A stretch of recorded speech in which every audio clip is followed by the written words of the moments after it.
गुरुलाई चाहिँ थाहा छ, गुरुलाई थाहा छ र गुरु यो कुराको बारेमा सोध्ने संस्था हुनु पर्यो नि। गुरु तपाईँले तपस्या गर्नुभयो यतिसम्म, त्यसमा चाहिँ के हो, त्यसलाई चाहिँ हामी चाहिँ मानव समाजमा लान सकिन्छ भनेर कसले सोधेको छ? मागेनाले सोधेको छ, हाम्रो किराँत साहित्य उत्थान सङ्घले सोधेको छ। अब म त महासचिव भए पनि म त सेकेन्ड थर्ड पाँचौँ छैटौँ तहको मान्छे हो। अब अध्यक्षले त्यो कुरा सोध्नु पर्यो, त्यसपछि उहाँले ल्याउनु पर्यो। संस्था जस्तो हुनु पर्यो। गुरुको मुख्नु भएन मात्रै संस्था नै हाम्रो त राम्रो स्थापित भएको छैन। संस्थाले के गर्नुपर्छ, त्यो जुन संस्था छ त्यसले उसलाई थाहा छैन के गर्नुपर्ने मैले भन्ने, अन्त त्यसले त्यो कुरा गर्ने टाढोको कुरा छ। त्यो संसारमा फैलाउनु पर्यो भने त्यो धार्मिक परिषद अथवा कुनै नाउँबाट पनि डाइरेक्ट गुरुसँग टच भएको, वचनसँग टच भएको संस्था हुनैपर्छ। त्यसले मात्रै यो कुराहरू अनुसन्धान गरेर संसारमा पुर्याउँछ। यो अनुसन्धान नगरिकन त मान्छेको मनमा पुर्याउनै सकिँदैन नि। र पनि मलाई so far my knowledge is concern उहाँहरूबाट चाहिँ त्यो काम हुन सक्दैन। र तर यसलाई चाहिँ विश्वव्यापी बनाउनुपर्छ, सबै मानव जातिको लागि बेनिफिसियल बनाउनुपर्छ भने यी कुराहरू चाहिन्छ। काउन्सिल पनि चाहिन्छ, research centre either research centre or university चाहिन्छ।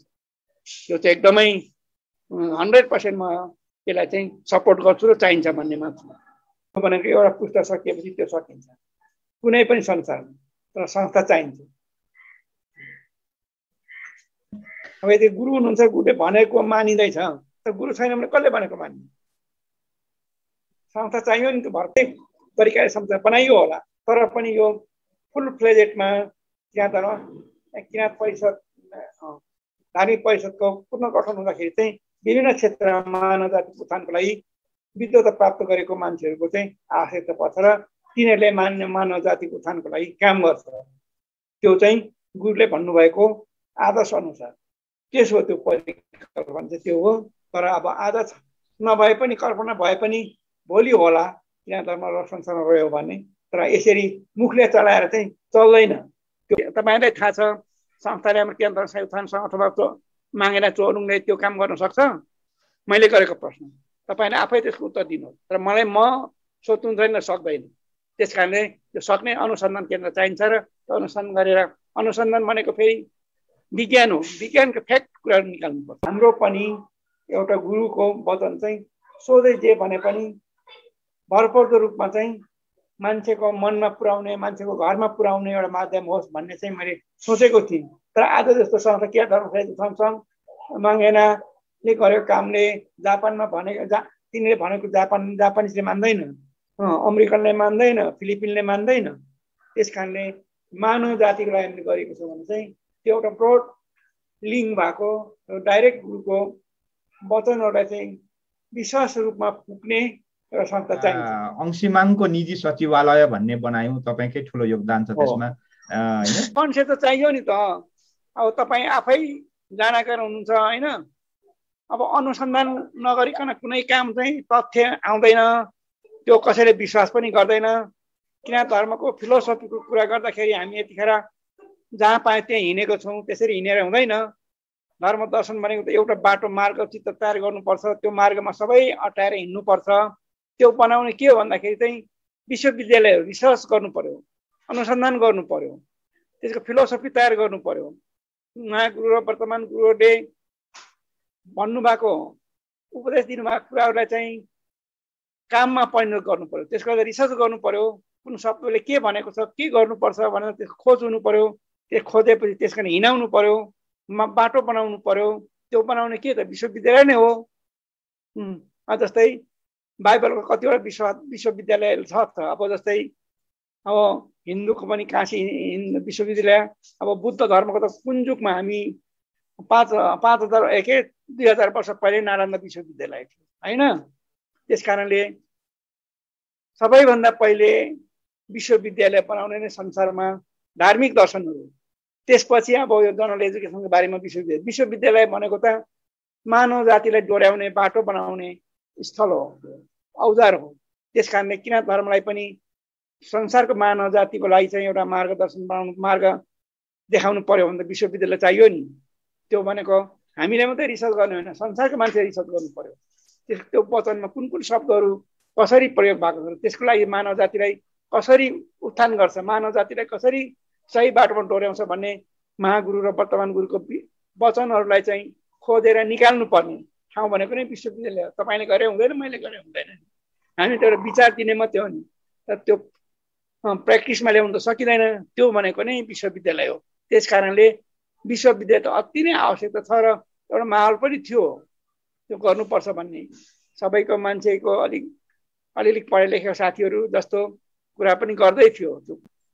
सेवारो बसी बिहालोको 39औं श्रृङ्खलामा यहाँहरूलाई हार्दिक स्वागत गर्न चाहन्छु। म माङमिङ छुवालिङदेन नेपालबाट।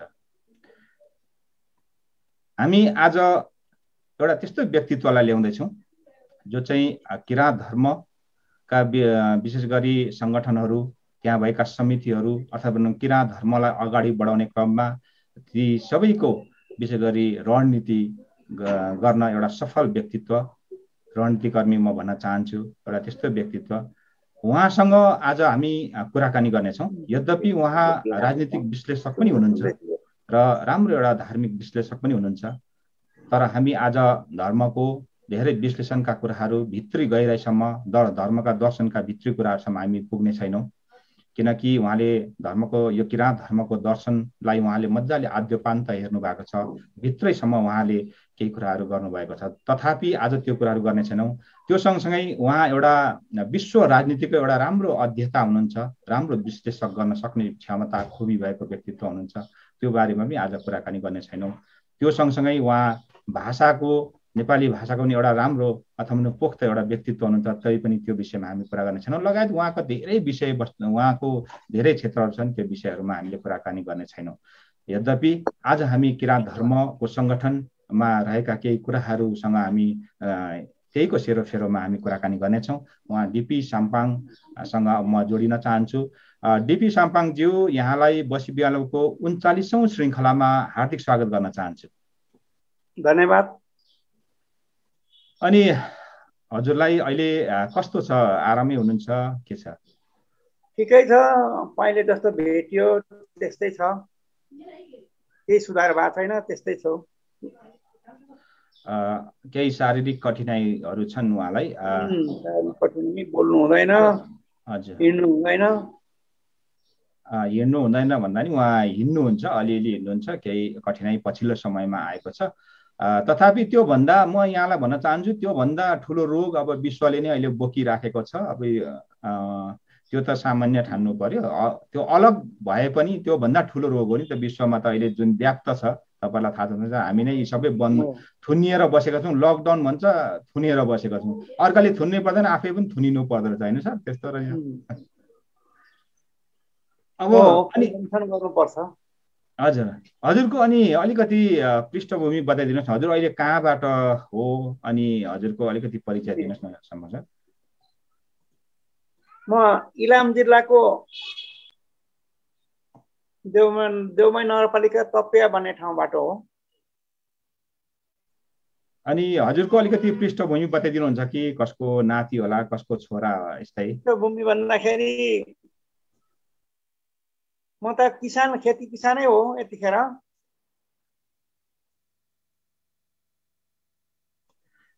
होइन, मैले भन्न खोजेको चाहिँ हजुरको बाजेको नाम। हजुर, जन्मेको ठाउँको कुराहरू भन्नु पर्यो भने म त्यही देउमै नगरपालिका 1 चमैता भन्ने ठाउँमा जन्मेको हो। अन्त त्यसपछि म 12 वर्षको उमेरमा मैले इन्डिया गएँ पढ्नलाई। इन्डियातिरै पढेँ, शिलोङ भन्ने ठाउँमा। अन्त त्यतै बसेँ म 30 वर्ष। उतै पढेँ पनि, पढाएँ पनि। त्यहाँबाट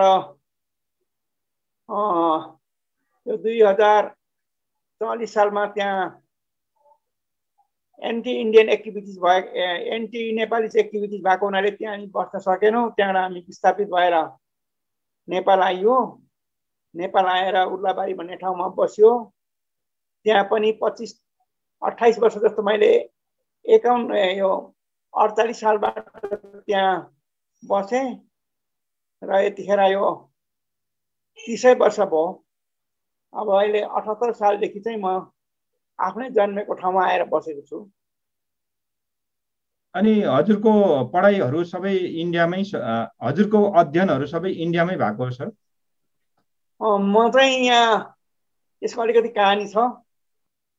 म डम्बरदेव स्कुल भन्ने चमैताको हाम्रो बुबाहरूले नै स्थापना गरेको डम्बरसिंह बस्नेत भन्ने हाम्रो बुबाहरूले स्थापना गर्नु भएकोमा त्यहाँ म पढेँ 5 कक्षासम्म। पढ्दा पढ्दै 2017 सालमा बुबा इन्डियातिर जानुभयो। त्यस्तै कारणले अब त्यो राजनीतिक कारणले 2017 सालमा इन्डियातिर जानुभयो। म पढ्दा पढ्दै छाडेर बोल्नुले अप्ठ्यारो हुन्छ। त्यसपछि बुबाले फेरि मलाई 2020 सालमा बोलाएर पढ्नु भनेर उतै लानुभयो। 2020 सालमा म पढ्न गएपछि उतैतिर पढेँ। अलिकति पढेर फर्केर आउँ भनेर गएको। त्यतै पढ्दा पढ्दै नेपाली समाज पनि रहेछ, अलिकति पढ्यो त्यतैतिर।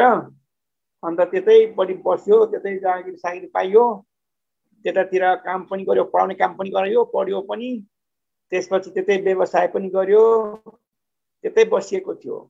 अचानक यो नेपाली 44 सालमा 2044 सालमा त्यहाँ नेपालीको विरुद्ध एउटा आन्दोलन भयो। त्यस आन्दोलनले गर्दाखेरि विस्थापित भएर म यता नेपाल फर्केँ मेरो परिवारसँग, आमासहित।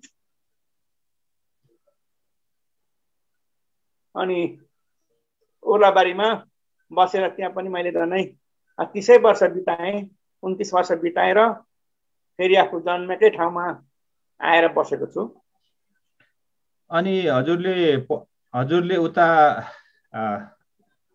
उहाँलाई बोल्न अलिक कठिनाइ भइराखेको छ, यहाँहरूले पक्कै बुझ्नुहुनेछ भन्ने मैले ठानेको छु। हजुरले उता पढ्नु हुँदाखेरि नेपाली भाषामा त्यहाँको डिग्री के कोभिड भन्दा होइन नि?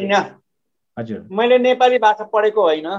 हजुर, म चाहिँ अङ्ग्रेजी भाषा पढेको हो। उहाँ अङ्ग्रेजी भाषा पढेको, त्यहाँ अङ्ग्रेजीमा पनि पढ्यो। त्यसपछि नेपाली पढेको त पछि साहित्यमा रुचि भएको हुनाले दार्जिलिङबाट आएका साथीहरू थिए, रामलाल अधिकारी, भीमकान्त उपाध्यायहरू, नर्थ बेङ्गल युनिभर्सिटीका नेपालीका प्रोफेसरहरू, त्यहाँबाट उनीहरूले चाहिँ तपाईँ जस्तो मान्छे, साहित्य हुने मान्छेले नेपालीमा पनि केही डिग्री गर्नुपर्छ भनेर सल्लाह दिएर उनीहरूले जबरजस्ती मलाई एडमिसन गराएर म नेपाली चाहिँ पढेको हो।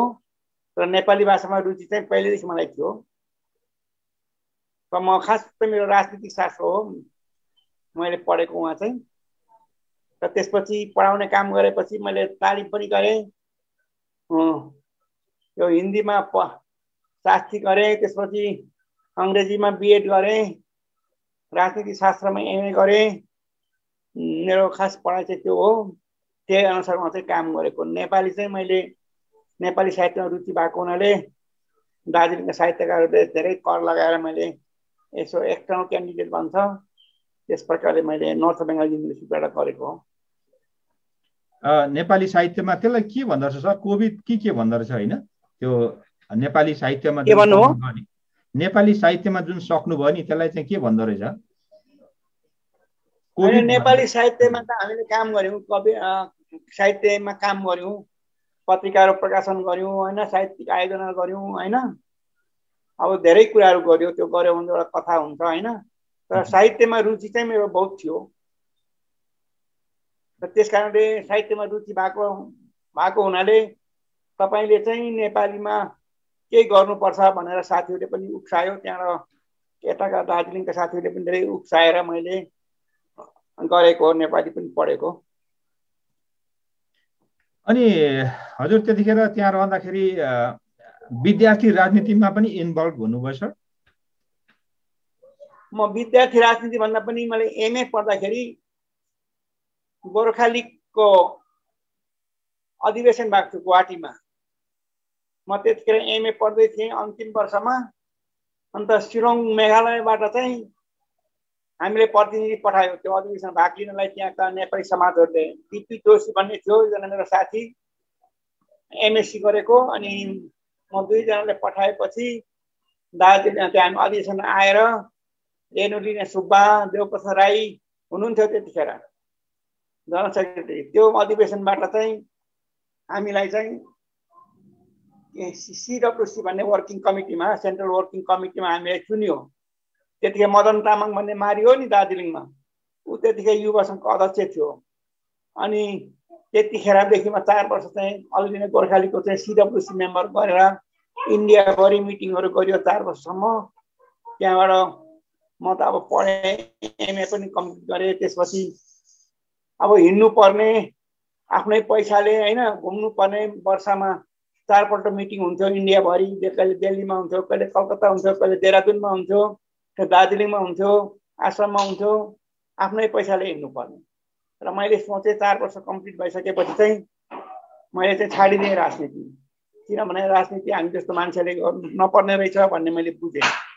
राजनीतिको चासो चाहिँ मलाई थियो र अझै पनि छ, तर राजनीति चाहिँ नगर्ने भनेर मैले छाडिदिएको। किनभने हामी जस्तो मान्छे, गरी खाने मान्छेले राजनीति गर्ने होइन, र राजनीति गर्ने मान्छे चाहिँ कि त गान्धी नै हुनु पर्यो, समाजलाई नै आफ्नो जिम्मा दिनु पर्यो, समाजैसँग बाँच्नु पर्यो, कि त धेरै पैसावाला मान्छेले मात्रै गर्नुपर्छ भन्ने मैले चाहिँ अनुभव गरेर मैले राजनीति चासो गरिदिनु छाडेँ। चासो त छ, तर मैले राजनीतिमा चाहिँ म चासो म राखिनँ रेगुलर गर्ने चाहिँ।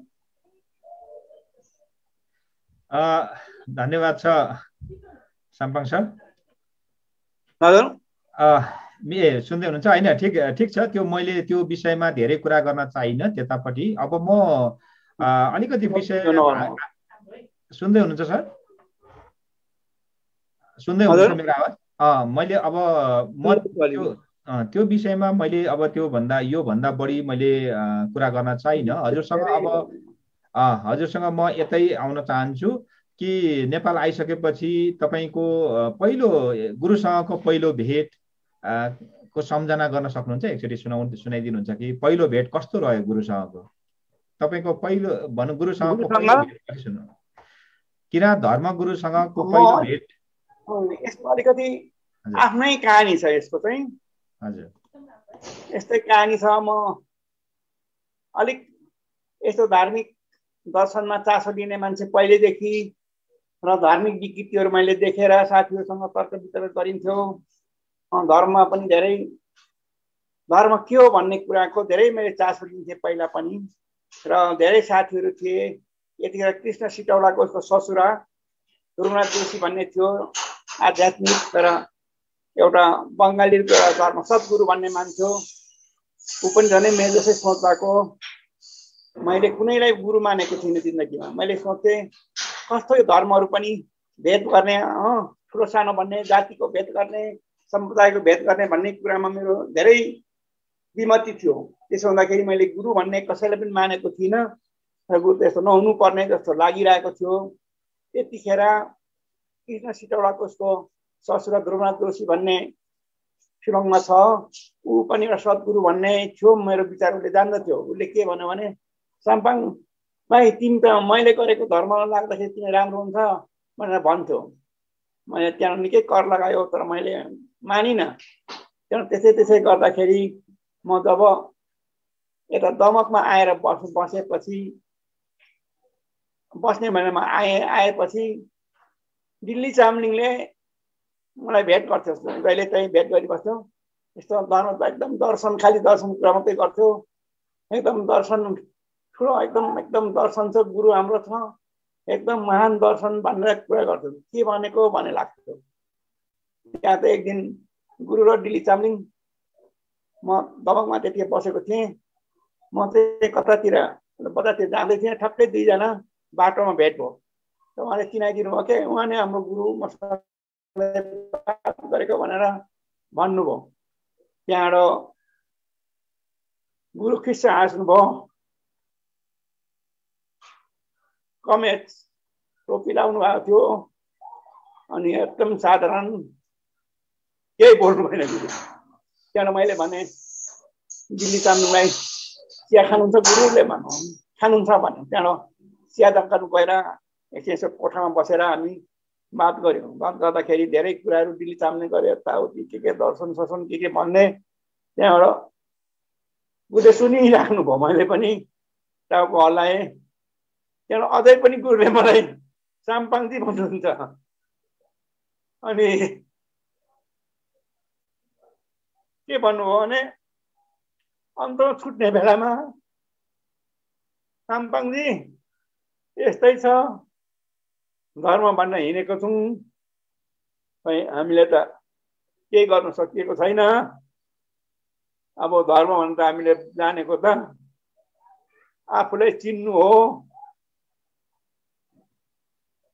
तर मान्छेले आफूलाई चिन्न सकिँदैन जिन्दगीभरमा भनेर भन्नुभयो गुरुले। यति भन्नुभयो, धेरै कुरा पनि भन्नुभयो। छुट्ने बेलामा साम्पाङजी भन्यो, त्यहाँबाट छुट्यौँ। त्यतिखेर मैले के भन्नुभयो गुरुले भनेर जस्तो लाग्यो। घरमा गएर मैले सोचेँ कि के गर्नुभयो, आफूलाई चिन्नु भनेर भन्नुभएको कुरा मैले एकदम सोचेँ 1-2 दिनसम्म, राति दिउँसो। अन्तमा मैले गएर मैले खोजेको चिज चाहिँ यही रहेछ जस्तो मलाई लाग्यो कि अन्तमा मेरो सबै चिज अध्ययनले त्यति दिनसम्म मैले भेटेको मान्छेसँग तर्क वितर्क गरेको मामुली अध्ययन गरेको शास्त्रहरू अनुसार चाहिँ साँच्चै त आफूलाई चिन्नु त ठुलो धर्म हो जस्तो मलाई लाग्यो। त्यहाँबाट चाहिँ मलाई एकदम विश्वास लाग्यो होइन, गुरुसँग चाहिँ एउटा केही छ रहेछ भित्र, सिद्धि शक्ति छ रहेछ भन्ने मलाई चाहिँ लाग्यो। त्यसपछि त्यसै बस्दा बस्दा उता गरिएन र पनि गुरुपट्टि मलाई अलिकति मनमा श्रद्धा भक्ति सुरु भयो। त्यसपछि त्यहाँ प्रिन्ट प्रेसहरू चलाउने कुरा भयो, त्यहाँ आउने जाने भयो। हाम्रो चन्द्रकुमार शर्माजीहरू पनि आउने कुरा गर्नुभयो। यस्तो त्यस्तो गर्दै गर्दै गर्दै सम्पर्क बढ्यो गुरुसँग। त्यति मात्रै होइन, अनि मैले त्यहाँ उर्लाबारीमा जबरजस्ती गरेर त्यहाँ समाजले स्कुल एउटा चलाउनु पर्छ भनेर मैले गरेको हुनाले त्यो स्कुल खोल्ने मिटिङमा पनि चन्द्रकुमार शर्मालाई भनेर गुरुलाई मैले ल्याएँ पहिलो मिटिङमा। अन्त त्यहाँ त्यतिखेरै मेहरबान लाबुङहरूले गुरुलाई देखेको, मेहरबान लाबुङजीहरूले जस्तो लाग्छ मलाई। अनि त्यहाँ पनि आउनुभयो गुरु, बोल्नु भएन, बस्नु मात्रै भयो, त्यस्तो मात्रै हाँस्नुहुन्छ, धेरै बोल्नु हुन्थेन होइन। मलाई उहाँको भन्ने कुरामा धेरै नै मलाई चाहिँ विश्वास हुँदै गयो र त्यहाँ मैले सानो कुरा गर्दा पनि गुरु आउनुभयो के। म त चन्द्रकुमार शर्माजीलाई भनेको मात्रै थिएँ, तर गुरु आउनुहुन्छ भन्ने चाहिँ मलाई लागेको थिएन। तर गुरु मेरो त्यो सानो मिटिङमा पनि आउनुभयो, 1-2 कुरा बोल्नुभयो।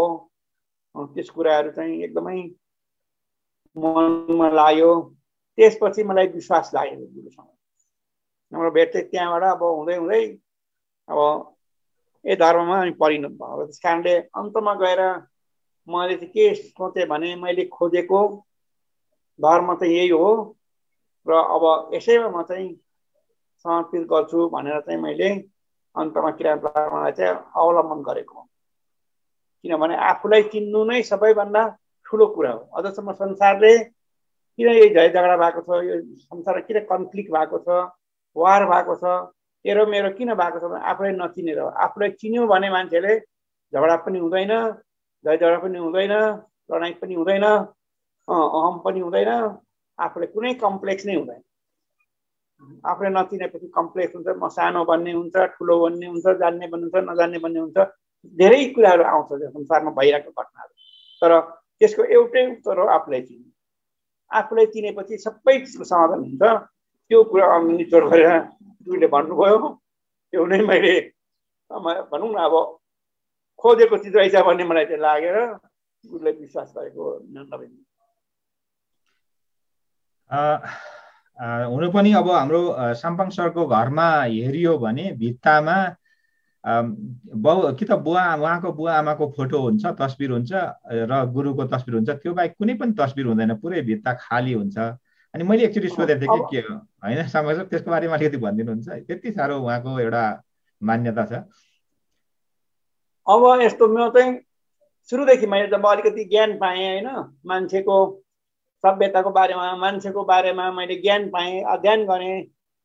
त्यस्तै अलिकति अध्ययनशील मान्छेसँग सम्पर्क हो, भेटघाट हुँदाखेरिबाट निचोड निकालेको चाहिँ मैले के हो भने लिभिङ गडको रूपमा चाहिँ आमा बाबुले मैले मान्थेँ पहिल्यैदेखि।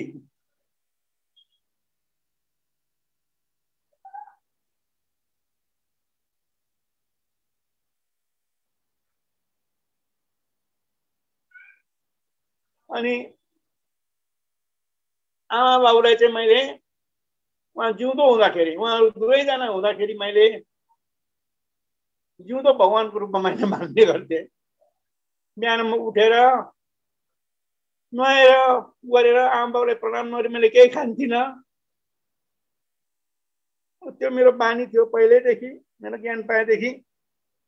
त्यसपछि अब गुरु चाहिँ चाहिन्छ भन्ने चाहिँ मेरो चाहिँ पछि ज्ञान भएपछि गुरु मैले कसै मानेको थिइनँ। पहिलो गुरु नै हाम्रो आत्मानन्द गुरु हो, मेरो पहिलो फर्स्ट गुरु हो मैले मानेको गुरु। त्यस कारणले आमा बाबु पछि चाहिँ मैले गुरुलाई मैले मान्छु। अझै पनि आमा बाबु पहिलो हो, त्यसपछि गुरु दोस्रोको रूपमा मैले मान्छु।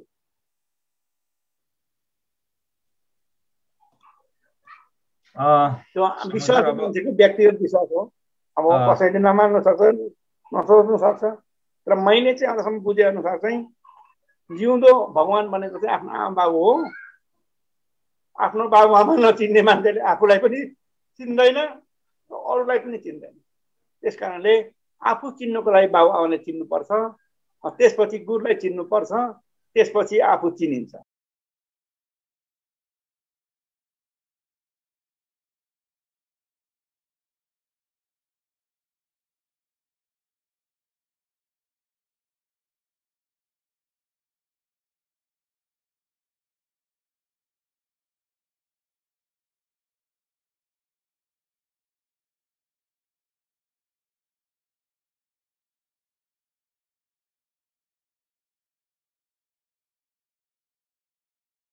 हेरियो भने के अरे आफ्नै भाषा साम्पाङ भाषा बोल्नुहुन्छ उहाँहरू अथवा राई भाषा बोल्नुहुन्छ।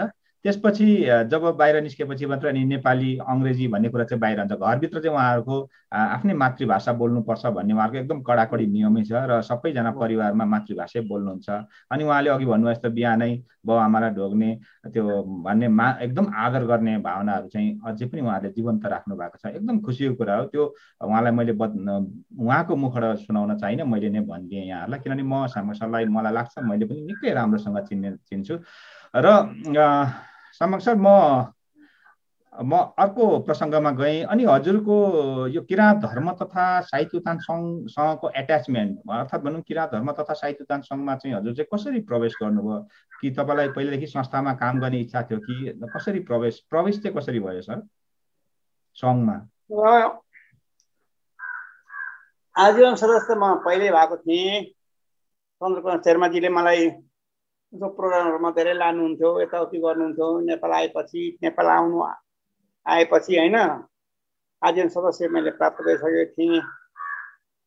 तर म समितिमा चाहिँ गुरु अध्यक्ष हुँदाखेरि नै मलाई राख्नु भएछ। गुरु अध्यक्ष हुँदाखेरि नै केन्द्रीय सदस्यमा त्यसमा धेरै मिटिङहरू भयो। अब त्यहाँ धेरै साथीहरू थिए होइन। यो कृष्ण त्यतिखेर हामी पहिलो सदस्य हुँदाखेरि कृष्णराज आङदेम्बे अरू को धेरै मान्छेहरू थिए। त्यतिखेर एउटा कुरा भयो, अब विधान बनाउनु पर्छ। पहिले यस्तै त्यस्तै राम्रो विधान थिएन पहिला, हो त्यो दर्ता गर्नेले बनेको र विधान बन्यो। त्यहाँबाट धेरै तर्कहरू भयो। गुरुलाई चाहिँ चुनावबाट ल्याउनु पर्छ भन्ने कुराहरू, त्यति अधिवेशन हुन्थ्यो के भन्थ्यो होइन। अनि त्यतिखेर चाहिँ मैले भने धार्मिक संस्थामा गुरुले चुनावबाट आउँदैन, चुनावमा गरे पनि त्यसको विधि अर्कै तरिकाको छ र गुरु भनेको चाहिँ गुरु हो। त्यस कारणले आदर्श पुरुषले चुनावबाट आएको हुँदैन, त्यो अवधिको हुँदैन, गुरु चाहिँ सधैँ नै हुन्छ भन्ने कुराहरू मैले गरेँ। त्यहाँबाट कृष्णराजले पनि मलाई राम्रो सपोर्ट गर्यो र अरू एकजना के भन्ने त्यो नाम भुलेँ, एकजना मेरो छोरा ल पढ्दैछ भन्दै थियो। त्यहाँबाट कमिटी बनायो, एउटा विधान बनाउने कमिटी बनायो। त्यहाँ त लबिङ हुँदो रहेछ। त्यहाँ एकदम त्यस्तो आफ्नो ग्रुप गुरुलाई फाल्नुपर्छ भनेर किन हो चुनावबाट हुनुपर्छ भन्ने धेरै ग्रुप भएर तयारी भएर आएका रहेछ। त्यहाँ कृष्णराज आङ्गन पनि थिए, अरू पनि थिए। गुरु नै त्यो अध्यक्ष हुनुहुन्छ, तर गुरु त त्यो मिटिङमा त हुनुहुन्न। त्यो हामी कमिटी भएको थियौँ, त्यो संविधान संशोधन कमिटी, विधान संशोधन कमिटीमा म पनि सदस्य थिएँ, सदस्य सचिव नै भएको थिएँ होला हौ। त्यहाँबाट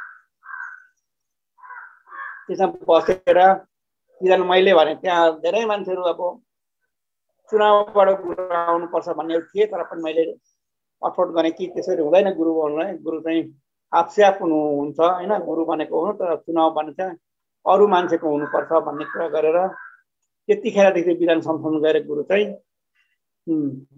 अब सबैले हामीले मनोनित गर्नुपर्ने भन्ने चाहिँ कुरा आक्षेप रहनु भएको छ। उसलाई अब जो गुरु हुनुहुन्छ उहाँ सधैँ नै गुरु हुनुहुन्छ रहने बनाएर हामीले सर्व गुरुलाई हामीले बनाएको विधानमा त्यो चाहिँ मेरो पाटोदेखि भएको। मैले त्यो विधानलाई चाहिँ धेरैजना त कृष्णराजले पनि त्यो कुरालाई सपोर्ट गर्यो, पछि चाहिँ अब कसो गर्यो अलिकति कृष्णराजजी फेरि अलिक उल्टातिर राख्नु, तर त्यो विधानको बारेमा होइन अरू विषयमा उहाँ चाहिँ अलिक मद्दत गर्नुभयो होइन। तर त्यतिखेर उहाँले मलाई सपोर्ट गरेको कृष्ण आङदेनले अरू को पनि थिए 2-3जना र दबेको भन्ने थियो, के दबेको भन्ने थिए, पहिला राष्ट्रिय सदस्य पनि भएको भन्ने कुरा गर्थ्यो। तिनीहरूले पनि 2जना सपोर्ट गर्न तपाईँले भनेको एकदम ठिक हो भनेर भन्यो। त्यहाँबाट चाहिँ यो विधान यतिखेरको बनेको हो, होइन भने गुरुलाई चाहिँ चुनावबाट ल्याउनुपर्छ भन्नेमा धेरै थिए। इभन दिल्ली चाम्लिङ गरी त्यस्तोमा थिए र नबुझेर हो, नबुझेर भन्नेलाई त केही भन्नुपर्ने छैन। तर 1-2जना बुझेको मान्छेले पनि त्यो कुरा भन्दाखेरि मैले एकदमै भिटोै लगाएँ। त्यसमा कृष्ण राङदेम्बे र त्यो एउटा दबेगु के दबेगु भन्ने थियो, पहिले राष्ट्रिय सदस्य भएको भन्ने कुरा गर्थे। त्यो 2जना मलाई सपोर्ट गरेर त्यो विधान चाहिँ गुरुलाई चुनेर आउने होइन, गुरु चाहिँ स्थिर रहनुपर्छ भन्नेमा चाहिँ हामी सहमति गरेर यतिखेरको विधानको प्रारूप चाहिँ तयार भएको। त्यसपछि पछि संशोधन गरियो धेरैपल्ट मेरै पालोमा होइन। र यतिखेर जो विधान छ त्यो र पनि अब भन्ने हो भने अझै पनि मैले भन्नु जस्तो भएको छैन, तर पनि जे छ ठिकै छ। यतिखेर अब त्यहाँबाट चाहिँ अब प्रवेश गरियो।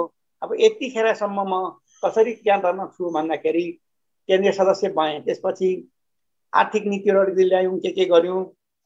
त्यहाँबाट दिल्ली चाम्लिङ भयो गुरुको पछि। दिल्ली चाम्लिङ हुँदाखेरि पनि मलाई फेरि मनोनित गरेछ। दिल्ली चाम्लिङले पनि सदस्य चुनिएको होइन, म केन्द्रीय सदस्यमा मनोनित गर्नुभएछ। त्यहाँ मेयरमान लाबुङलाई पनि गर्नुपर्छ मैले भनेर मेयरमान लाबुङ म एक्लै भएँ, मेयरमान लाबुङ ठिक हुनुहुन्छ उहाँले गर्नुपर्छ भने म पछि मेयरमान लाबुङलाई पनि गर्नुभयो। त्यहाँबाट मेयरमान लाबुङ साहबबाट चाहिँ फेरि हामी सँगै अझसम्म हामी छौँ होइन। उहाँ एकदम मेरो सबैभन्दा केन्द्रमा काम गर्दाखेरि मेरो घनिष्ठ साथी हो, मेरो दाइ होइन। उहाँ अझै पनि हुनुहुन्छ, साह्रै इमान्दार। अनि उहाँसँग अझसम्म छौँ र अझसम्मको अवस्था चाहिँ त्यसरी आएर आयो। त्यसपछि फेरि अब त्यहाँ गर्दै गरिँदै थियो, म त काठमाडौँ थिएँ, केन्द्रीय सदस्य थिएँ। दिल्ली चाम्लिङलाई फेरि के गर्ने कुरा भयो त्यहाँ एकदम उसलाई पनि बचाउने काम गरियो। दिल्ली चाम्लिङलाई चाहिँ पनि त्यो जितबहादुर सिंहले कसले कोरियाबाट 7 लाख रुपियाँ पठाएको अभियोगमा त्यसलाई चाहिँ सजाय गर्ने कुराहरू भएको थियो, त्यसलाई पनि के गरेर बचाइयो होइन। त्यहाँबाट उसलाई चाहिँ हालिएछ र चन्द्रकुमार शर्मा अध्यक्ष भएपछि फेरि म त काठमाडौँ थिएँ, म मिटिङमा पनि गएको थिएन। कसले हो कोनी खोइ मलाई प्रस्ताव राखेर मलाई महासचिव बनाएको रहेछ। त्यो 57 सालतिरको होला कुरा, 57 साल होइन 55 सालतिर होला। अनि महासचिव मलाई नियुक्ति गरेछ। त्यहाँबाट चन्द्रकुमार शर्माले मलाई फोन गरेर तपाईँलाई महासचिवको यहाँबाट चुनेको छ, त्यति अधिवेशन हुन्छ, त्यतिखेर अधिवेशन हुन्छ, तपाईँ हाम्रो पालोबाट बल्ल सम्मेलन बनाएको, त्यति अधिवेशन हुन्छ। त्यहाँ मैले पछि सुने अनुसार चाहिँ बहुमत पुर्याउनै हाम्रो रामभक्त गुरुङले चाहिँ 150 जना मान्छे उता टाढीतिर मरौमा लग्यो गए, 3 क्विन्टल चामल बोकाएर लगेर बहुमत बनाएर मलाई जिताएको अरे भन्ने सुनेको है। तर म त्यो भन्नु त कसैले भनेन। र महासचिव बनाएर अब काम गरेर अझसम्म अब गरियो। तपाईँ पनि पछि आउनुभयो, त्यतिखेर अब अलिअलि गर्नुपर्छ भनेर सुधार कार्यक्रम मैले धार्मिक अनुष्ठानको रूपमा गर्नुपर्छ भनेर हामीले गरिनु। अब त्यस्तै भएर अझसम्म आएको छ, तपाईँलाई थाहा नै छ। अब त्यसरी नै सम्बद्ध भएँ। अझै त्यसपछिको कार्यक्रममा पनि रहनुभयो नि हजुर त? त्यसपछि पनि रहनुभयो नि? चन्द्रकुमार शर्मा पछिको कार्यकालमा पनि लगातार हुनुहुन्छ होइन, महासचिवै हुनुहुन्छ लगातार। अब चन्द्रकुमार शर्माको पारो सकिएर डकेन्द्र सिंह थेगिम आउनुभयो। अनि उहाँ नचिनेको मान्छे अचानक गुरुले घोषणा गर्नुभयो होइन। अन्त उसले नचिनेको मान्छे पनि त्यहाँ सबै छक्क पर्यो। अनि कस्तो मान्छे के मान्छे, त्यहाँबाट त के भन्नु भएन गुरुले। त्यहाँबाट घोषणा भयो भोलि म घर फर्किनु पर्यो भन्दाखेरि गुरुले यसो भन्नुभयो, र सानो सहयोग गर्नुपर्छ है अध्यक्षलाई भनेर गुरुले भन्नुभएको थियो। यसो मेरो कानमा र म त कुरा बुझिनँ। त्यसपछि त्यो चुनाव भइसकेपछि त्यसको 5 दिनमा डाक्टर ठेगी म त घरतिर आइपुग्यो। मेरो घरमा बस्दै आयो, राति बस्दै आयो। अन्त म त गुरुले पठाएको भनेर भन्नुभयो। किन हौ अध्यक्षज्यू भन्नु। होइन म त अब नयाँ केही थाहा छैन, अब तपाईँ महासचिव बस्नुपर्छ, अनि अर्को कुरा सबै तपाईँले यो कसरी चलाउने हो आइडिया चाहिँ गर्नुपर्छ भनेर भन्नु। म त गर्दिनँ, छाडेको। अब तपाईँ किन गरिहाल्नु, सबै साथीभाइ छ, तपाईँले गर्नुहोस् भनेर पठाइदिएँ। त्यहाँबाट पछि त फेरि त्यसको हप्ता दिन कि 15 दिनमा फेरि आइपुग्नु होइन। गुरुले नै बस्नुपर्छ भन्नुभएको छ भनेर चिठी त ल्याउनु भएन, बस्नुपर्छ भन्नुभएको छ भन्ने। अब गुरुले म त मानिनँ त्यतिखेर पनि। गुरुले बस्नुपर्छ भन्नुभएको छ भन्ने उसले भनेपछि गुरुको कुरा त काट्नु हुँदैन। म चाहिँ अब यस्तो नि बाबुआमाको कुरा र गुरुको कुरा म काट्दिनँ नि त। त्यसो हुँदाखेरि अब हुन्छ, अब त्यसो भने गुरुले नै भन्नुभएको छ भने बसौँ न त भनेपछि उसले पनि आफ्नो कुरा राख्यो। म त अब केही थाहा छैन के गर्ने कसो गर्ने भनेर। ठिकै छ, गरेपछि जानिन्छ। पढे लेखेको मान्छे, तपाईँ पढे लेखेको मान्छे, चन्द्रकला शर्माले त गर्यो भन्ने कुराहरू गर्यो के।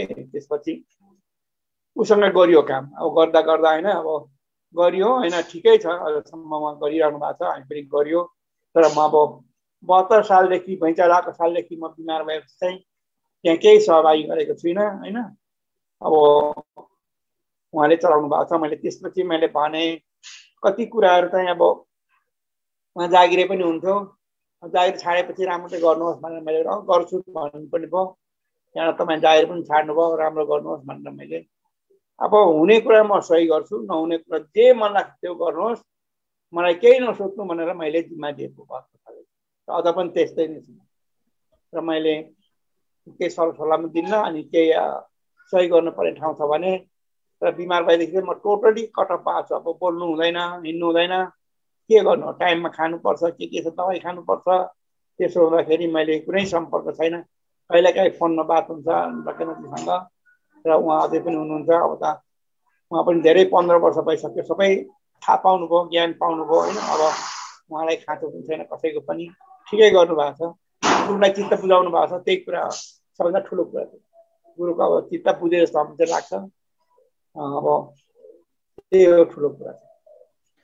अब र म हजुरसँग अब हजुर 110% मात्र आस्था छ गुरुप्रति चाहिँ, हाम्रो धर्मदर्शनप्रति चाहिँ। धर्मदर्शनको बारेमा दीपक बाँसकोले के भन्यो अघि मैले सुने, र हाम्रो बेनुक प्रसाईले त्यही हो अघि भन्नुभयो नि। दीपक बाँसकोले हिजो भन्नुभयो नि त, धर्मदर्शन भनेको त्यो दर्शन हुन्छ, तर खोजेर त्यसलाई चाहिँ अथेन्टिक बनाउनुको लागि चाहिँ रिसर्च सेन्टरको कुराहरू आएको थियो।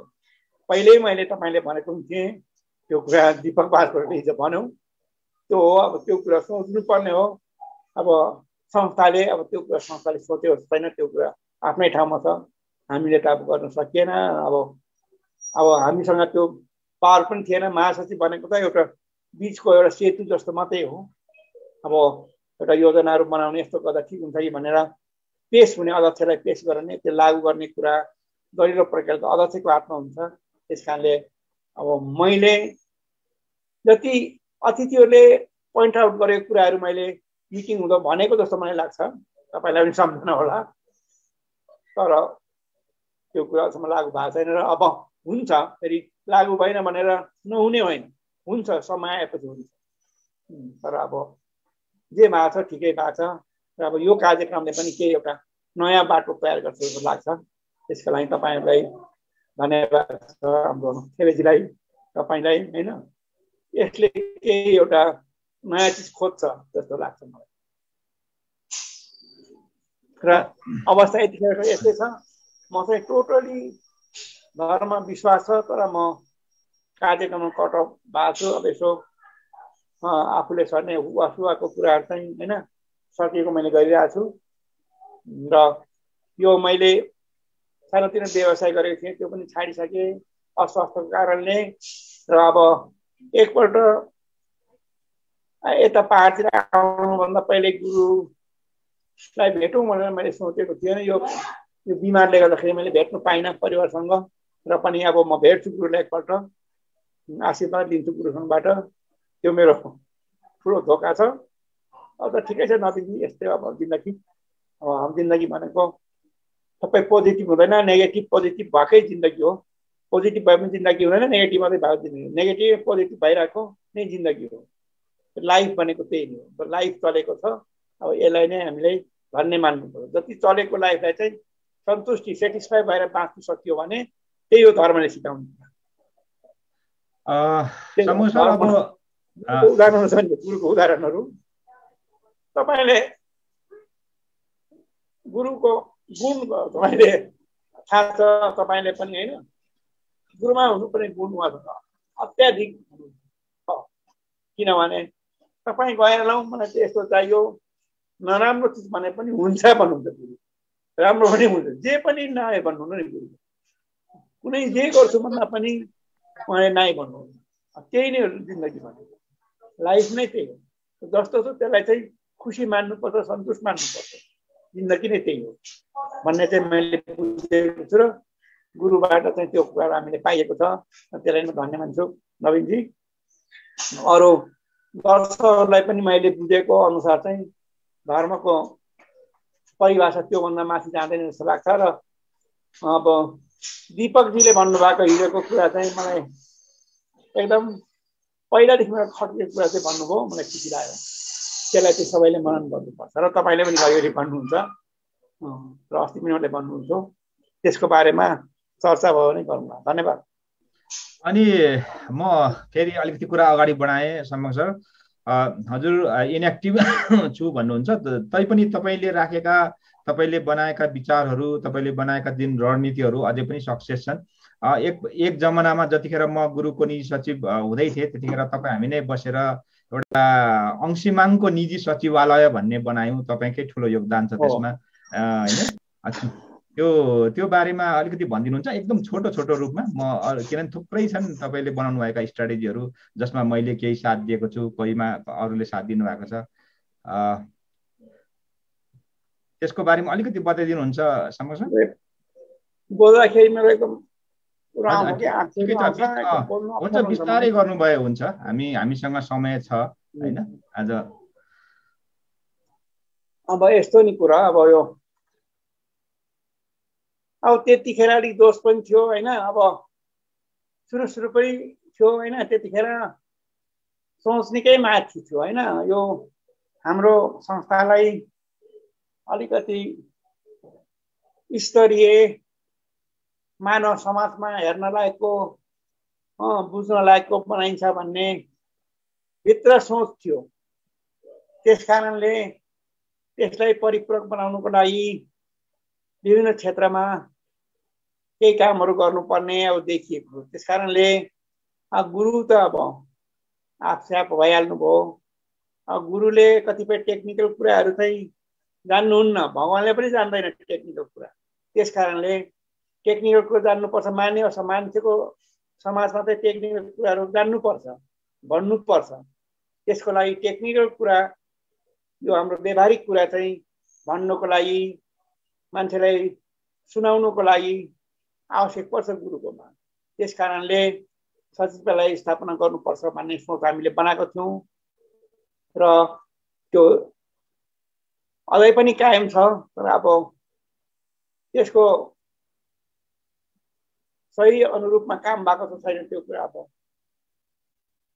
अरूले जान्ने हो होइन तर पनि त्यो सचिवालय आवश्यक थियो र तपाईँ जो त्यहाँ बस्नुभयो त्यहाँ आश्रममा सचिवालयको प्रमुख भएर त्यतिखेरबाट स्थापित भएको जुन संस्कार छ अझै पनि त्यो पालना गरिएको छ मूल कुरा एउटा मुख्य कुरा अब त्यसमा कति कमजोरीहरू होला तर पनि सचिवालय आवश्यकता छ भन्ने गुरुले महसुस गर्नुभयो र अझै पनि राख्नु भएको छ गुरुले त्यो त आवश्यक नै थियो र अझै पनि छ र अझ अलिक बृहत्तर रूपमा अब त हुनुपर्ने अलिक धेरै भर्सटाइल भन्छ नि भाका प्रतिभा राखेर त्यहाँ काम गर्नुपर्ने किनभने धार्मिक दर्शन धार्मिक संस्था भनेको सबैसँग जोडिएको हुन्छ एन्टायर समाजसँग जोडिएको हुन्छ राजनीति आर्थिकदेखि लिएर वाणिज्यदेखि लिएर सबै कुरासँग इतिहाससँग सबैसँग जोडिएको हुन्छ संसार समितिसँग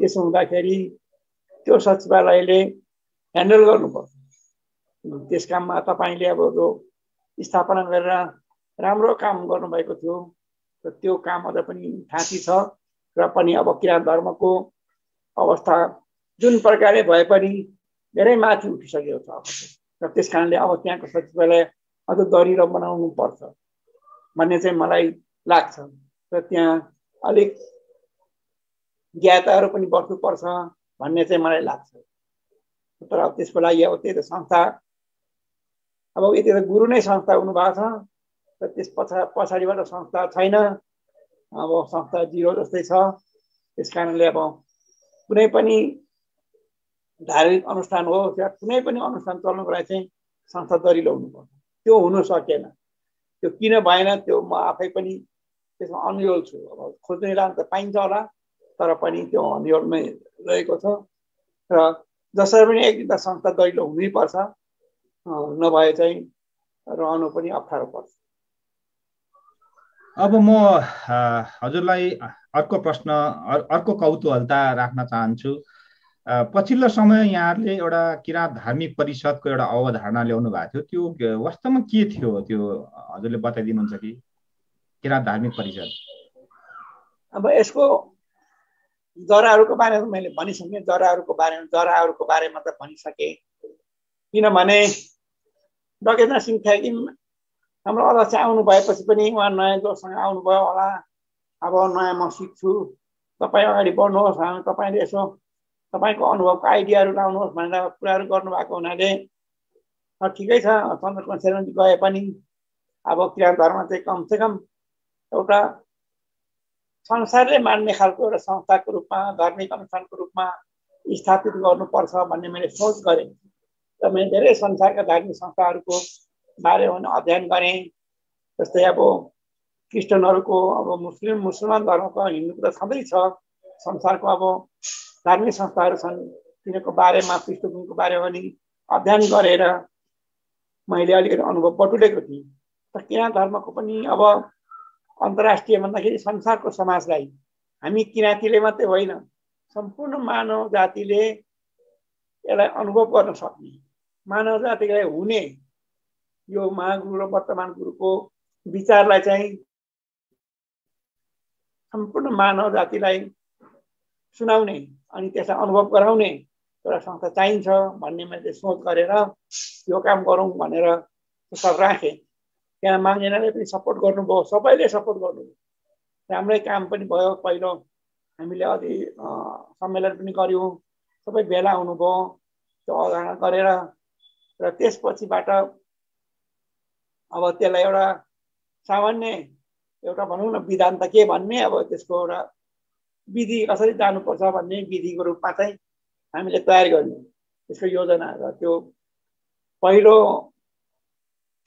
भेटघाट चाहिँ गरेर हामीले यसरी अगाडि जानुपर्छ भनेर गऱ्यौँ त्यतिखेर सबैले मान्नु पनि भयो गर्नु पनि भयो र त्यहाँबाट दोस्रो साल पनि भयो त्यहाँबाट के भयो त्यसपछि अलिकति बिचमा मेरो संलग्न भएन त्यहाँ के भएर पनि त्यो म भोलि बिमार त होइन त्यो बिमार भएन 1 साल म 2 साल भयो त्यसपछि 3 सालमा चाहिँ अलिकति म त्यहाँसँग त्यसपछि भयो भन्ने चाहिँ कुरा गरेको मैले सुने तर त्यहाँबाट त्यतिकै नै रह्यो कुरा त गर्नुहुन्छ हाम्रो अध्यक्षले पनि तर अब त्यसमा उहाँ त्यति त्यो किराँत धार्मिक परिषदको बारेमा बताउँदै हुनुहुन्थ्यो किराँत धार्मिक परिषदको एउटा स्ट्राटेजिस्टको रूपमा रणनीतिकर्ताको रूपमा उहाँ नै हुनुहुन्थ्यो अघि उहाँले भनिहाल्नुभयो त्यो एउटा सर्वोच्च संस्था किराँत धर्म तथा साहित्यदान सङ्घ किराँत हाँसा मुजुरलुङ माङ्गिम भन्दा पनि माथि एउटा सर्वोच्च संस्था एउटा चाहिन्छ जसले चाहिँ यो किराँत धर्मलाई सधैँ सधैँ जीवन्त राखिराख्न सक्छ भन्ने एउटा परिकल्पना थियो त्यो यद्यपि त्यो लागू हुन सकेन त्यो के भयो भन्ने कुराहरू र त्यो भित्र खास के थियो भन्ने कुराहरू उहाँले बताउँदै हुनुहुन्थ्यो। त्यो निकै राम्रो एउटा कन्सेप्ट थियो। त्यो यहाँ तपाईँहरू सबैलाई म सुनाउन चाहन्थेँ उहाँकै मुखबाट, किनभने मलाई त थाहा छ तर अब सबैलाई थाहा नहुन सक्छ त्यो भन्ने थियो। संस्मरण किन यहाँहरूलाई बताउन चाहेको भने त्यो कुराहरू अहिलेसम्म हाम्रो यहाँ त्यति उठेको छैन पनि। अस्ति हाम्रो मेहरबान लाबुङजीसँग उहाँ उपाध्यक्ष हुनुहुन्छ, उहाँसँग हाम्रो कुराकानीमा उहाँ एउटा मुन्दुम विशेष गरी येबा साम्बाको मुन्दुम लेखक भएको कारणले गर्दाखेरि त्यही बारेमा त्यही सेरोफेरोमा चाहिँ हामीले धेरै कुराकानी गऱ्यौँ। किनकि त्यो प्रथम अन्तर्राष्ट्रिय सम्मेलन गर्नु निकै नै दुःख थियो। त्यतिखेर म सचिव थिएँ, उहाँ उपाध्यक्ष हुनुहुन्थ्यो, अर्को महासचिव होइन। त्यहाँ त्यो कार्यक्रम गर्दाखेरि हाम्रो मेहरबान लाबुङज्यू र डिपी साम्पाङज्यूले निकै साह्रो दुःख कष्ट सहनु भएको छ कि, किनभने ज्यादै छोटो समयमा त्यो कार्यक्रम गरेको थियौँ। सायद सम्भवतः यो कार्यक्रम हाम्रो तेजबहादुर मेन्याङ्बोजीले पनि सुनिराख्नु भएको होला, उहाँ सहकोषाध्यक्ष हुनुहुन्थ्यो, उहाँकोमा पैसा आएकै पनि गर्थ्यो। अनि त्यो रमाइलो प्रसङ्गहरू छन्। र त्यो रमाइलो प्रसङ्गमा यहाँहरूलाई भन्न चाहन्छु कि त्यतिखेर त्यो चाहिँ किराँत धार्मिक पोसाक तागाबा र मेखली, जुन चाहिँ आज हामी भन्छौँ तागाबा र मेखली, त्यसको प्रदर्शन सबैभन्दा पहिलोचोटि त्यतिखेर नै गरिएको थियो। तागाबा र मेखलीमय बनिएको थियो काठमाडौँ। जता हेऱ्यो त्यतै तागाबा र मेखली देखिने। अनि यहाँ कनेक्ट हुने कार्यक्रम हुँदैछ, त्यसले गर्दाखेरि म केही समय लिएँ थियो। जतै पनि तागाबा र मेखली देखिन्थ्यो त्यतिखेर। हुनु पनि के हुन्थ्यो भने वास्तवमा चाहिँ भएको चाहिँ के थियो भने त्यतिखेर कार्यक्रम स्थलमा त त्यो औपचारिक पोसाक लगाएर आउनु नै हुन्थ्यो। तर हाम्रा मान्छेहरू चाहिँ विभिन्न ठाउँमा, कोही सपिङ गर्नु जाँदा, कोही घुम्न जाँदाखेरि कोही चावलमा बसेको, कोही उता कलङ्कीतिर बसेको, कोही बौद्धतिर, कोही यता ललितपुरको थसीखेलतिर, अथवा विभिन्न ठाउँतिर हुँदाखेरि चाहिँ कोही रत्नपार्कतिर हिँडिराखेको छ होइन। गर्दाखेरि चाहिँ मान्छेलाई कस्तो लाग्यो नि, अरे सबै जताततै यिनीहरू मात्रै रहेछन् त यस्तो खालको ड्रेसवाला फिल भएछ कि। अनि त्यो भएर त्यो फोटोको क्लिक त कति भयो, प्रत्येक दिन चाहिँ फोटो आउँथ्यो क्या, त्यस्तो खालको भएको थियो। धार्मिक परिषदको बारेमा बताउँदै हुनुहुन्थ्यो, त्यसैलाई अलिकति कन्टिन्यू दिनुहुन्छ कि? किनभने धार्मिक परिषद अब कतिले क्लियरली, साम्बा सर मेरो आवाज सुन्दै हुनुहुन्छ? सुन्दैछु। हजुरले अघि धार्मिक परिषदको बारेमा बताउँदै हुनुहुन्थ्यो, वास्तवमा धार्मिक परिषद के हो भन्ने बारेमा बताउँदै हुनुहुन्थ्यो, किनभने त्यो सबैले नबुझेको हुन सक्छ होइन। त्यो बारेमा होइन, अघि तपाईँले बताउँदै हुनुहुन्थ्यो, त्यहीबाट कन्टिन्युटी दिनुभयो भने चाहिँ अघि ठ्याक्कै रोकियो, काटियो। हजुरले अगाडि त्यसैलाई अगाडि बढाउनु भयो हुन्छ। अब यो कुनै पनि संस्थालाई टिकाउनको लागि चाहिँ एउटा संसारले मान्ने खालको एउटा अनुष्ठान चाहिन्छ। अब हाम्रो धर्मको पनि अब यसको धेरै नै प्रभाव बढेको छ संसारमा। अब धर्म भनेको कुनै एउटा जातिले मान्ने होइन, त्यो भनेको मानव जातिको लागि हो धर्म भनेको। अब गुरुहरूको जो वचनहरू छ, आशीर्वचनहरू छ, त्यसले भनेको कुरा हामीलाई मात्रै भनेको होइन, यो पार्टिकुलर कुनै जातिलाई मात्रै, त्यो भनेको सम्पूर्ण मानव जातिलाई भनेको। त्यसलाई समेट्नुको लागि चाहिँ त्यसले सबै समाजले, संसारले मान्ने खालको संरचना चाहिन्छ, संस्थागत संरचना चाहिन्छ। त्यो भनेको डाइरेक्ट लिङ्क हुनुपर्छ त्यो कर्ताबाट। जस्तै गुरुसँग लिङ्क भएको हुनु पर्यो। गुरुले बोलेको कुरा नै त्यो उतातिर पुग्नुपर्छ मान्छेको मनमा। त्यो माध्यम गर्ने चाहिँ दरिलो एउटा संस्था चाहिन्छ। त्यो संस्था नै धार्मिक परिषद हो। तर धार्मिक परिषद चाहिँ नेपाली भाषामा हामीले भनिएको हो, तर हाम्रो मुन्दुम भाषामा चाहिँ यो त्यो गर्नुपर्छ, हाङसाम तुमलुङमा भन्ने कि के भन्ने, अब त्यो त्यसरी भनेर गर्नुपर्छ भन्ने योजनाले गरेको। त्यो सुरु गर्दाखेरि हामीले अवधारणा पेश गरेको पनि थियौँ र भनेको पनि थियौँ मौखिक रूपमा। सोझै मैले 400-500 जना हाम्रा धार्मिक प्रतिनिधिहरूलाई भनेको, माङ्गेनादेखि लिएर सबै जति पनि निकायहरू छ सबैको सहभागिता थियो। त्यसमा सबै कन्भिन्स पनि हुनुभयो, खुसी पनि हुनुभएको थियो। अनि त्यसपछि गुरुमा त मैले डाइरेक्ट त कुरा लगिनँ, तर पनि हाम्रो अध्यक्षजीहरूले लानुभयो। केसी योङयाङ टक्कै थेरिमले गुरु पनि खुसी हुनु भएको छ भन्ने कुरा गर्नुभएको थियो। त्यसरी हामी नियमित गरौँ भनेर गरेको थियौँ र पछि गएर चाहिँ दोस्रो सम्मेलन हामीले गरिसकेपछि त्यो अलिकति अब त्यही के भन्ने अब अलिकति मागेलाबाट प्रतिनिधि बराबर पठाउनुपर्छ भन्ने त्यहाँ बनाइएको थियो। त्यसमा अलिक कम्ती भयो बढाउनुपर्छ भन्ने कुराहरू भएको थियो भन्ने सुनेको है मैले, तर मलाई कसैले पनि भनेन। ठिकै छ, कुरा आयो भने मेरो अगाडि आउने मिटिङमा बात गरौँला, कहिले के कति औचित्य छ, अनावश्यक मान्छे थपेर हुँदैन। औचित्य भयो भने हामीले थप्नु सकिन्छ भनेर मैले भने। त्यसपछि तेस्रोमा चाहिँ कुनै के कारणले म उपस्थित हुन पाइनँ। गऱ्यो भने सुनेको थिएँ, कति मान्छे भयो के भयो त्यसको रिपोर्ट पनि मलाई कसैले पनि दिएन। तेस्रोबाट त्यहाँबाट खोइ के भएको मैले सुनेको छुइनँ। घरिघरि कुरा गर्दाखेरि धार्मिक पछि चाहिने हो, खोइ त्यत्तिकै भयो के भन्नुहुन्थ्यो हाम्रो अध्यक्ष डाक्टर थेगिमले, त ऊ केसिङ त के भनेको मैले सुनेको छुइनँ। र गुरुले मुखबाट चाहिँ मलाई चाहिँ त्यो कुराको बारेमा केही भन्नुभएको पनि छैन र त्यसको बारेमा मैले भनेको पनि छुइनँ। र उहाँहरूको भनाइअनुसार चाहिँ यो राम्रो हो र यो संस्था आज पनि आवश्यक छ र भोलि पनि आवश्यकता हुन्छ। किनभने यो मानव जातिको लागि हामीले गरेको हो भने चाहिँ मानव जातिलाई सोझै गुरुसँग लिङ्क हुने एउटा माध्यम, भरपर्दो माध्यम हुनुपर्छ। जस्तै एउटा उदाहरणको लागि तपाईँलाई मैले अघि पनि भने अथवा सबैले मैले भन्दैछु, अब केथोलिकहरूको एउटा संस्था छ, त्यो बिसपको, त्यसलाई चाहिँ कार्डिनल भन्छ होइन, कार्डिनल काउन्सिल भन्छ। त्यसको चाहिँ हेड भनेको पोप हो। अब पोपले जे भन्छ त्यो कार्डिनल काउन्सिल भएको कुरा नै यो संसारभरिको केथोलिक मिसनहरूले चाहिँ चलाउँछ। जे भने एक वचन उसले भनेपछि त्यो कुरा सबै लागु हुन्छ। त्यस्तै जस्तो हाम्रो पनि एउटा गुरुको वचन चाहिँ सोझै जे भने पनि भरपर्दो रूपमा चाहिँ मान्छेको मनमा पुर्याउने, मान्छेको घरमा पुर्याउने एउटा माध्यम होस् भन्ने चाहिँ मैले सोचेको थिएँ। तर आज जस्तो संस्था के धर्म संसङ माङ्गेनाले गरेको कामले जापानमा भनेको तिनीले भनेको जापानिजले मान्दैन, अमेरिकनले मान्दैन, फिलिपिनले मान्दैन। त्यस कारणले मानव जातिको लागि हामीले गरेको छ भने चाहिँ त्यो एउटा ब्रोड लिङ्क भएको डाइरेक्ट गुरुको वचनहरूलाई चाहिँ विश्वास रूपमा पुग्ने एउटा संस्था चाहिन्छ। त्यसको अनुरूप हामीले चाहिँ त्यो गर्नु खोजेको हो। तर त्यो अब आज निष्क्रिय भयो, त्यो हुनु सकेन, परिकल्पना मात्रै भयो, त्यसको संरचना निर्माण गर्नु सकिएन र काम गर्नु सकिएन। र पनि भोलि पनि यो संस्था मानव जातिको लागि गर्नुपर्छ भने यो चाहिन्छ। त त्यो नाम होस् या अर्को नाम होस्, त्यस्तो एउटा विश्वव्यापी मान्यता प्राप्त संस्था चाहिन्छ। तर अब चाहिन्छ र अब यतिखेर पनि अब हेरौँ, तपाईँले पनि कहिले मलाई भन्दै हुन्थ्यो गुरुलाई जिम्मा दिउँ भनेर, मैले कहिलेकाहीँ भन्थेँ हाम्रो संस्था राम्रो नचलेको हुँदाखेरि। अब गुरुले डाइरेक्ट गर्दाखेरि कति त्यसको प्रभाव परेको छ। अब साहित्य संस्थानले गर्दाखेरि कति अप्ठ्यारो पर्छ। त्यस कारणले गुरुको वचनलाई चाहिँ सोझै मान्छेको मनमा पुग्ने, मान्छेको घरमा पुग्ने माध्यम, भरपर्दो माध्यम चाहिन्छ।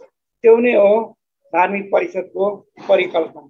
तर त्यो अब कल्पना भयो, काम भएन, त्यसको संरचना गठन हुन सकेन। र पनि त्यसको हेड भनेको चाहिँ गुरु नै हो। धार्मिक परिषदको मुख्य हेड नै गुरु हुन्छ, तल अरू हुन्छ, जे छ काम लाग्ने मान्छेहरूको एउटा सङ्गठन हुन्छ। त्यो काम लाग्ने मान्छेहरूले आफ्नो आफ्नो विद्वता अनुसार उनीहरूले काम गर्ने। त्यो भनेर मेरो मान्छे राख्ने, तेरो मान्छे यति वर्ष यसले काम गर्यो भनेर राख्ने होइन। त्यो विभिन्न क्षेत्रमा मानव जातिको उत्थानको लागि विद्वता भएको मान्छे चाहिन्छ त्यहाँ। त्यो पछिको कर्म माथिल्लो स्तरमा पुगेपछि सुरुमा त अब त्यही तरिकाले संस्था बनाइयो होला, तर पनि यो फुल फ्लेजेडमा किराँत परिषद, धार्मिक परिषदको पूर्ण गठन हुँदाखेरि चाहिँ विभिन्न क्षेत्रमा मानव जातिको उत्थानको लागि विद्वता प्राप्त गरेको मान्छेहरूको चाहिँ आवश्यकता पर्छ र तिनीहरूले मानव जातिको उत्थानको लागि काम गर्छ। त्यो चाहिँ गुरुले भन्नुभएको आदर्श अनुसार त्यसो त्यो परिकल्पना चाहिँ त्यो हो। तर अब आज नभए पनि, कल्पना भए पनि भोलि होला किराँत धर्म र संसारमा रह्यो भने। तर यसरी मुखले चलाएर चाहिँ चल्दैन। त्यो भनेको एउटा पुस्ता सकिएपछि त्यो सकिन्छ कुनै पनि संसारमा। तर संस्था चाहिन्छ। अब यदि गुरु हुनुहुन्छ, गुरुले भनेको मानिँदैछ, तर गुरु छैन भने कसले भनेको मान्ने? संस्था चाहियो नि, त्यो भएको मान्छेले मान्ने। त्यही कारणले त्यो परिकल्पना गरिएको थियो। त्यो अब स्थगितै भएको भन्नु पर्यो होला, मनमा त छ तर पनि व्यवहारमा लागेन। र एउटा परिकल्पना यस्तो किसिमको हुन्छ, सङ्गठन यस्तो हुन्छ भन्ने थियो, जहाँ चाहिँ अघि नै भनियो जो त्यही धार्मिक परिषदले चाहिँ पछि गएर जस्तै अध्यक्षहरू चुन्ने कामहरू त्यो सबै त्यहीँबाट हुन्छ। त्यसमा विभिन्न व्यक्तिहरू हुन्छन् जो चाहिँ संस्थामै रहनु पर्दैन, संस्थाभन्दा बाहिर भएका व्यक्तित्वहरू पनि, तर विभिन्न स्कलर्सहरू हुन्छ, विभिन्न क्षेत्रमा चाहिँ विद्वता प्राप्त गरेको व्यक्तिहरू त्यसमा रहन्छ। धर्ममा वर्षौँ होइन दशकौँ लगानी गरेका, दशकौँसम्म खटेका व्यक्तित्वहरू त्यसमा रहन्छन्। त्यो खालको एउटा परिकल्पना थियो। मैले त्यसलाई पनि अझै त्यति विस्तृत गरिनँ, किनभने त्यो आफैमा गहन छ। तपाईँहरूले कुनै दिन त्यो धार्मिक परिषदको एउटा के भन्छ अवधारणा पत्र पढ्नुभयो भने पनि यहाँले बुझ्नुहुन्छ भने मैले ठानेको छु। उहाँसँग फेरि पनि हाम्रो डिस्कनेक्ट भयो, सायद इन्टरनेटको प्रब्लम एकदमै त्यहाँ भइराखेको छ। म अब त्यसो गर्दाखेरि म अन्त्यतिरै जान्छु। उहाँलाई अब म दुःख दिइनँ। म उहाँकै केही कुराहरू बरु म उहाँले राख्नुपर्ने केही कुराहरू म आफै भनिदिन्छु होला, बरु आफै भनिदिन्छु। किनभने हाम्रो यहाँ भर्खरै पनि हाम्रो उपाध्यक्षजी हुनुहुन्छ, केन्द्रीय उपाध्यक्ष मेहरमान लाबुङज्यू, उहाँ, म, डिपी साम्पाङ, हामी सम्भवतः हामी सँगसँगै धेरै कामहरू गरेका छौँ। लामो समय, दशकौँसम्म हामी सँगै छौँ। त्यसले गर्दाखेरि पनि अब उहाँका कुराहरूलाई म अलिकति राख्छु र हामी यो क्लोजिङतिर नै जान्छौँ। सायद आज हामीले टाइम पनि निकै लियौँ। अब उहाँलाई धेरै दुःख पनि नदिउँ होला। उहाँ अलिक अस्वस्थ पनि हुनुहुन्छ।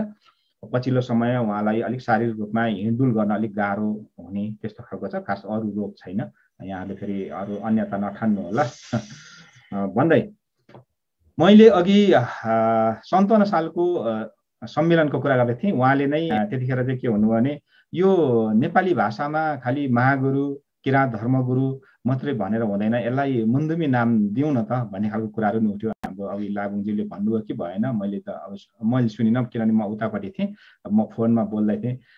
त्यो त्यसमा पनि श्रेय उहाँका नै हो। उहाँले नै जोड गर्नुभयो र पछि नाम जुराइयो। मलाई पनि त्यति अब मुन्दुमी भाषा त्यतिखेर आउँदैन थियो। म त पछिल्लो समय गुरुको सचिव भएपछि मात्रै मैले धेरै मुन्दुम सिक्ने मौका पाएँ। गुरुले नै सिकाउनु भयो धेरै तरिकाले। तर त्यतिखेर त मलाई पनि त्यति आउँदैन थियो। हाम्रो लाबुङजीहरू, उपाध्यक्ष मेहरमान लाबुङजीहरू, चन्द्रकुमार शर्माहरू मिलेर उहाँले बनाउनु भयो र महागुरुलाई महिगो मङसिमाङ भन्नुपर्छ, किराँत धर्मगुरुलाई अङसिमाङ भन्नुपर्छ भन्ने तरिकाले आएर 57 सालमा पहिलो पटक हामीले त्यो सार्वजनिक गरेको। हाम्रो मेहरमान लाबुङजी यहीँ हुनुहुन्छ, प्रत्यक्षदर्शी होइन। पहिलो पटक हामीले 57 सालमा त्यो गऱ्यौँ। विश्व शान्ति तथा मानव एकता भनेर सङ्घ घोष पनि पहिलोचोटि गरियो। त्यसमा पनि हाम्रो साम्पाङ सरको ठुलो योगदान छ होइन। मैले भने नि उहाँ एउटा स्ट्राटेजिस्ट हो, क्या रणनीतिकर्ता हो। किराँत धर्मको विशेष गरी सङ्गठनहरूमा उहाँको रणनीति सायद नआएको भए हामी धेरै पछाडि पर्थ्यौँ जस्तो लाग्छ। अहिले पनि मलाई उहाँले राख्नु भएको रणनीतिहरू प्रयोग नगर्दाखेरि पनि हामी पछाडि परिरहेको छौँ जस्तो लाग्छ। मैले अघि भने म जति बेला के अरे गुरुको निजी सचिव भएर अथवा अङसिमाङको निजी सचिवालय गठन गरिराखेका थियौँ, त्यतिखेर पनि हामी थियौँ। उहाँले नै धेरै कुराहरू दिनुभएको थियो। उहाँसँग किनभने डाक्टर नोबेल किशोर राईहरू पनि हुनुहुन्थ्यो। त्यो सँगसँगै हामीले त्यतिखेर नै किराँत विश्वविद्यालयको परिकल्पना गरेका थियौँ र मैले किराँत सामयिक निसामहिम मैले हेर्थेँ त्यतिखेर। त्यो प्रसङ्ग आउँथ्यो नै, तर उहाँ अहिले फेरि हामीसँग कनेक्ट हुँदै हुनुहुन्छ। सायद केही कुराहरू अलिकति बाँकी राख्छौँ। विशेष गरी मैले किराँत धार्मिक परिषदकोलाई अलिक जोड दिनु थियो आजको कार्यक्रममा। उहाँ जोडिँदै हुनुहुन्छ, अडियो कनेक्ट हुँदैछ र किराँत विश्वविद्यालयको परिकल्पनामा पनि उहाँ अग्रणी रूपमा हुनुहुन्थ्यो। किराँत धर्मको अथवा किराँत सामयिक मुन्दुम पढाउने एउटा विश्वविद्यालय किन चाहिन्छ भन्ने कुरामा, किनभने उहाँ आफै पनि शिक्षा क्षेत्रमा लामो योगदान गरेको व्यक्ति। पूर्वाञ्चलमा सम्भवतः सबैभन्दा ठुलो स्कुल होइन, ठुलो एरियामा 4 बिघाको जग्गामा ओगटेर भनौँ 4 बिघाको जग्गामा एउटा स्कुल बनाएर उहाँले एउटा कीर्तिमानी नै खडा गर्नुभएको थियो। त्यो एउटा मोडल रेसिडेन्सियल स्कुल भनेर सायद यहाँहरूले सुन्नुहुन्छ होला। उहाँ आफैमा शिक्षा क्षेत्रमा पनि लामो योगदान गरिसकेको। अघि नै भन्नुभयो नि, साहित्य, अङ्ग्रेजी साहित्य, नेपाली साहित्य, राजनीति, अब धेरै विषयमा उहाँ पोख्त भइसकेको व्यक्तित्व हुनुहुन्थ्यो। त्यसैले गर्दाखेरि पनि हामीले त्यो विश्वविद्यालयको परिकल्पना निकै अगाडिसम्म बढायौँ। यद्यपि अहिले त्यो हुँदै होला, त्यो बारेमा हाम्रो अध्यक्षज्यू डकेन्द्र सिंह थेगिङज्यूहरूलाई नै राम्रोसँग अहिले चाहिँ भन्नु होला भन्ने मैले ठानेको छु। किनभने अगाडिको हाम्रो जुन सोच थियो, साम्पाङ सर हामी बसेर जुन बनाएको थियौँ, हाम्रो मेहरमान लाबुङजी पनि हुनुहुन्छ, त्यो त्यति अगाडि रूपमा गएको त छैन। र त्यस्तै गरी सचिवालयको कुरा पनि अघि आयो। अङ्सिमाङको निजी सचिवालयको किन चाहिन्छ र कसरी चलेको थियो भन्ने कुरा उहाँले भन्नुभयो। मैले केही समय चलाएँ, अहिले अब सुसुप्त अवस्थामा छ, तर त्यो चल्छ नै, भोलि गएर त्यो आवश्यकता नै पर्छ, त्यसको अर्को विकल्प छैन भन्ने पनि हामी ठान्छौँ। सम्मान सरको अझै अडियो कनेक्ट हुन सकेन, उहाँले अझै केही भन्न चाहनुहुन्थ्यो होला। उहाँको अघि मैले जीवनशैलीको बारेमा अलिकति यहाँलाई सुनाएँ। उहाँको अनौठो जीवनशैली कि उहाँको घरको भित्तामा हेरियो भने बुवा आमाको फोटो छ, अनि गुरुको फोटो हुन्छ, गुरु गुरुआमाको फोटो हुन्छ, कसैको फोटो हुँदैन। उहाँले कसैलाई संसारमा कसैलाई मान्नुहुन्न। संसारमा भनौँ राजनीतिक रूपमा राष्ट्रपति प्रधानमन्त्री के भने यसो बाहिरी देखावटी रूपमा यसो सेवाहरूसम्म होला, तर उहाँले आत्मादेखि कहिले मान्नुहुन्न। त्यस्तो खालको के उहाँ। अनि त्यही भएर उहाँ कति ठाउँमा त मन्त्रालयतिर भेट्न जाउँ भन्दा नि मान्नुहुन्न थियो, होइन म जाँदिनँ, तपाईँहरू नै जानुहोस्, म जाँदिनँ भने त्यो प्रायः त्यस्तो भेटघाट गर्नुहुन्न थियो। अब उहाँ अघि नै पनि उहाँले त्यो अलिकति भन्नुभयो त्यो कुराहरू। यद्यपि उहाँले धेरै व्यक्तिलाई मन्त्री समेत बनाउनु भएको छ, त्यो कुरा त म नखोलौँ, होइन। भित्री रूपमा उहाँ राजनीतिक रूपमा कति कुशल खेलाडी भन्ने कुरा त त्यसबाट पनि जानिन्छ। उहाँ जोडिनु भयो जस्तो छ, उहाँ कुराहरू छन् उहाँसँग छोटो बसाइमा सकिँदैन। उहाँले स्ट्राटेजी जुन बनाउनु भएको छ किराँत धर्ममा रहेर, त्यो धेरै कुराहरू छन्, सम्मत अहिले पनि सकिँदैन। यो अब उहाँले यो के अरे भवन निर्माणको कुराहरू, महागुरुलाई राष्ट्रिय विभूति बनाउने कुराहरू, सार्वजनिक विधाका कुराहरू, यस्ता धेरै छन्। अब त्यो सबैमा हुन त उहाँ मात्र एक्लै हुनुहुन्न, होइन, अरू पनि हुनुहुन्छ।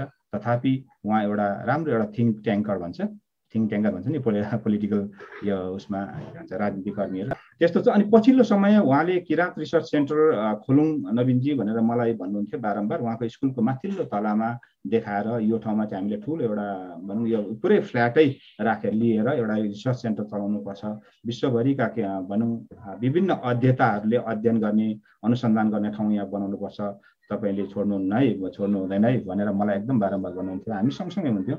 आज त्यो सपनालाई हामीले यो भर्चुअली कनेक्टिङ किराँतले केही रूपमा भयो भने फुलफिल गराउने उद्देश्यमा हामी लागेका छौँ र चाँडै नै त्यो उद्देश्य हामी पुरा गर्नेछौँ। एक दिन हाम्रो किराँत रिसर्च सेन्टर यही भर्चुअली कनेक्टिङ किराँत चाहिँ हुनेछ भन्ने मैले उहाँलाई पनि भनेको छु र उहाँ एकदम खुसी पनि हुनुहुन्छ त्यो बारेमा। र तर त्यसको सुरुको होइन एउटा सोच बनाउने व्यक्ति उहाँ हुनुहुन्थ्यो। त्यसैले गर्दाखेरि त्यो बारेमा पनि हामी सायद कुरा गर्थ्यौँ।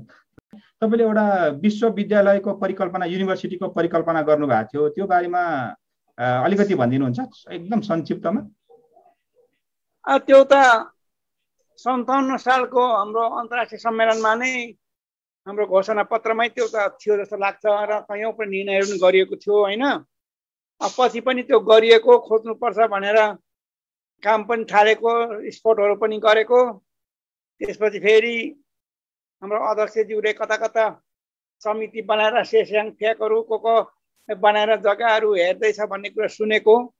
त्यहाँ के बनाउनु भएको छ हामीले गर्छौँ भनेर कहाँ माथि कल्पना लिङ्गदेनले पढाउने स्कुललाई नै विश्वविद्यालय बनाउने भनेर हिँडेको छ भने सुनेको, मलाई त भन्नुभएको छैन। होइन, मैले बुझ्न चाहेको चाहिँ हजुरसँग कुरा खोदल्न चाहेको चाहिँ के हो भने त्यो कन्सेप्ट चाहिँ किन आएको हो भन्न खोजेको र तर पनि बिचमा त्यस्तै अब अध्यक्षजीले त्यहाँ कता कता के गर्नुभएको छ, त्यो उहाँलाई गर्नु त गर्दैछ भन्ने सुनेको छु, तर पछि आएर मैले भन्नुभएको छैन। सर म त्यो प्रोसिड्युर अथवा के भइराखेको छ भन्ने तर्फ गइनँ म, किनभने हजुर त एउटा कन्सेप्ट मेकर, कन्सेप्ट डिजाइनर, त्यसले गर्दाखेरि म एउटा कन्सेप्टतिरै म गएँ। अब त्यो विश्वविद्यालयको कन्सेप्ट यति भए सबैले बुझ्नुभयो होला। मैले त यहाँ कुरो चाहिँ के हो भने मैले त बुझेको छु हजुरसँग सँगै रहेर, तर म चाहिँ के हो भने अहिले यो कार्यक्रम चलाइन्जेलसम्म चाहिँ म पनि केही नबुझ्ने छु कि एकछिनको लागि। त्यसले गर्दाखेरि सबैलाई म बुझाउन चाहन्छु। अब अर्को कुरा चाहिँ म हजुरसँग कुरा गर्न चाहेँ। 57 सालमा महागुरुको नाम महागुरु भन्ने र किराँत धर्मगुरु भन्नेलाई चाहिँ मुन्दुमी नामाकरणमा गर्नुपर्छ भनेर मुइगुम अङ्सिमाङ अनि अङ्सिमाङ भन्ने शब्द गराउनुपर्छ अथवा भनौँ मुन्दुमी शब्द ल्याउनु पर्छ, त्यो नेपाली भन्दा पनि त्यसरी ल्याउनु पर्छ भनेर हजुरले राख्नुभयो प्रस्ताव। त्यसपछि यो कुराहरू आए। वास्तवमा यो किन रहेछ सम्मान सर, किन त्यसरी ल्याउनु भयो? त्यही हो, दर्शन भनेको त्यही हो, दर्शनको टुक्राहरू भनेको त्यही हो। हामीले दर्शन भन्छौँ, दर्शन भनेको यत्रो कुनै चिज गोजीमा आउने चिज छैन। दर्शनको टुक्रा भनेको त्यही नै हो। किनभने त्यसको बारेमा थाहा होला तपाईँलाई। अब मुन्दुम मुन्दुम भाषा मुन्दुम साहित्यको विकास नभइकन मुन्दुम दर्शन विकास पनि सक्दैन। त्यसै कारणले मैले यो पनि भन्थेँ, यो मुन्दुमलाई चाहिँ हामीले उल्था गर्नु पनि हुँदैन भनेको थिएँ मैले। त्यसले नै जुन अमेरिकनले हो भने त्यही पढ्नुपर्छ, जापानले हो भने त्यही पढ्नुपर्छ भनेर मैले भनेको हो कि तपाईँले। त्यस कारणले त्यो जापानिजमा उल्था गर्नुपर्ने भन्ने कुरा अर्कै हो। भाषा उल्था गर्ने कुरा सर्वसाधारणलाई चिनाउनु जान्नुको लागि चाहिँ हो। जस्तै उदाहरणको लागि तपाईँले अब हिन्दू धर्मको केही जान्नु पर्यो भने तपाईँले संस्कृत पढ्नै पर्छ, तर नेपाली पढेर तपाईँले बुझ्नुहुन्न। अब बाइबलको पनि सही कुरा बुझ्नुपर्छ भने ल्याटिन पढ्नै पर्छ। त्यस कारणले जुन मुन्दुमी भाषामा स्थापना भएको चिजहरू हुन्छ त्यो मुन्दुमी शब्दै प्रयोग गर्नुपर्छ, जसले भए पनि। त्यसको भाषा अनुवाद गर्न सकिन्छ मान्छेले बुझाउनको लागि, तर प्रयोग चाहिँ त्यही नै हुनुपर्छ। त्यही कारणले अब हामीले मैले भन्छु त्यो किरा धार्मिक परिषदको लागि पनि हाम्रो मुन्दुमी भाषामै त्यसले उल्था गर्नुपर्छ। अझै माङसेवा भन्नु हामीले थालेको त्यो अझै त्यो गुरु भन्छ, के को गुरु? माङसेवा भन्नुपर्छ। अब त्यो त्यसै कारणले जति छ मुन्दुममा नाउँ हुनुपर्छ र मात्रै त्यो दर्शन हुन्छ। दर्शनको टुक्राहरू त्यही हो। यहाँबाट हिँड्दो रहेछ भन्ने संसारले जान्दछ के। त्यो मुइगो मङ्सिमाङ गर्यो, पहिले महागुरु भन्थ्यो, त्यसलाई तपाईँ हामीले नै परिवर्तन गरेर मुइगो मङ्सिमाङ बनायौँ। त्यो सही मार्गै बाटै त्यो दर्शनै त्यही हो। त्यो दर्शनको टुक्राहरू हो। त्यसरी नै सबै चिज आफ्नो धारमा लानु सक्नुपर्छ। तर बुझाउने कुरा यसको अर्थ यो भन्ने कुरा अर्कै कुरा हो, तर मुन्दुम दर्शनमा ढाल्ने कुरा चाहिँ धर्म त्यही नै हुन्छ। त्यसै कारणले सबै कुरा मुन्दुमी भाषामा हुनुपर्छ। विश्वविद्यालय पनि महागुरु वर्तमान गुरुले भन्नुभएको कुराहरू, आफ्नो भाषा भन्नुभएको कुराहरूलाई चाहिँ ठुलो ठेली हामीले त्यसलाई अध्ययन गर्नु पर्यो, अनुसन्धान गर्नु पर्यो। त्यस कारण विश्वविद्यालय चाहियो। त्यहाँ कति कुरा छ महागुरुको भन्नुभएको उपदेशमा, आफ्नो भाषामा मुन्दुमी भाषा भन्नुभएको कति धेरै त्यहाँ छ चिजहरू, त्यसलाई खोज्नु पर्यो नि। त्यो सामान्य वाचन गरेर सकिने कुरा होइन नि त। एउटा शब्द हजारौँ शब्द त्यहाँ चाहिँ आउँछ, हजारौँ अर्थ चाहिँ लाग्छ। त्यस कारणले अनुसन्धान केन्द्र चाहिन्छ, विश्वविद्यालय चाहिन्छ। र अब त्यो आफ्नो मुन्दुम भाषामा परिणत गर्नुपर्छ र भन्नुपर्छ भन्ने कुरा चाहिँ त्यही नै हो। अब मैले त्यति मात्रै होइन नि, मैले त के भन्छु भने अब अस्तित्व भनेर उहाँ झन्डा बोकेर हामी मैदानमा गइन्छ, सडकमा गइन्छ, त्यसरी आइडेन्टिटी हुँदैन, पहिचान त्यसरी हुँदैन। पहिचान त खोइ त पान्थरको वास्तवमा के हो नाम, फिदिमको नाम के हो त्यसको ओरिजिनल नाम। त्यस कारण मैले सुरुमा के भन्थेँ भन्दाखेरि हाम्रो गाउँहरू पनि आफ्नै भाषामा हुनुपर्छ, आफ्नो छोराछोरीको नाउँ पनि आफ्नै मुन्दुमी भाषा हुनुपर्छ भनेर मैले तपाईँहरूलाई पनि कति भनेको होला होइन। साथीलाई पनि चन्द्रकुमार शर्माजीले त 25को छोरा विष्णुवाङ सिष्णुवाङ के थिएको, विष्णु थिएको, सबै हाङ बनायो, पछि सबै परिवर्तन गयो नागरिक बनाउनु छोराछोरी। त्यस कारणले आफ्नो नाउँहरू आफ्नो भाषामा हुनुपर्छ, आफ्नो गाउँहरू आफ्नो भाषा, खोलाको नाउँ आफ्नो नाउँमा हुनुपर्छ, ठाउँको नाउँहरू हुनुपर्छ। त्यो भनेको पहिचान भनेको त्यो हो। दर्शन भनेको हाम्रो सभ्यता, किन सभ्यताको दर्शन भनेको त्यो हो। अब त्योसँग जोडिएको धर्म दर्शन पनि, धर्म दर्शनको अलिकति अर्को भए पनि त्यो जोडिएको हुन्छ। अघि नै मैले भने तपाईँलाई धर्म दर्शनसँग संसारको मानव जातिको आवश्यकता सबै जोडिएको हुन्छ। अर्थ पनि जोडिएको हुन्छ, राजनीति जोडिएको हुन्छ, सबै सामाजिक जोडिएको हुन्छ, कमर्स जोडिएको हुन्छ, सबै चिज जोडिएको हुन्छ। त्यस कारणले धर्म दर्शन भनेको चाहिँ संसार सबैभन्दा ठुलो हो। र आजसम्म संसारमा कुनै पनि ठुलो परिवर्तन आएको छैन, धार्मिक क्रान्तिबाटै आएको छ संसारमा, इतिहासमा, मानवताको इतिहासमा। त्यस कारणले धर्मविहीन मान्छे भएपछि अन्ध, हामी त अन्ध छौँ, अन्ध। महागुरु वर्तमान गुरुले दिएको अलिअलि बाटो हो, हामी त अन्ध छौँ। जति पढे पनि, जति पैसा कमाए पनि त्यो हामीले आँखा देखिँदैन। हामी बाटोमा हिँड्ने, जङ्गलमा हिँड्छौँ। त्यस कारणले बाटोमा हिँड्नुपर्छ। यहाँ जाँदैछु, यहाँबाट हिँडेको यहाँ पुग्नुपर्छ भन्ने बाटो लाग्यो भने त्यो धर्म दर्शनमा लाग्यो भन्नुपर्छ। अब हामी त कहाँबाट हिँड्दैछौँ कता जाने थाहै छैन, त्यस्तो दर्शनमा छ। त्यसै कारणले महागुरु र वर्तमान गुरुले जो दिनुभएको बाटो त्यो खोज्नु सबै सामान्य मान्छेले कुनै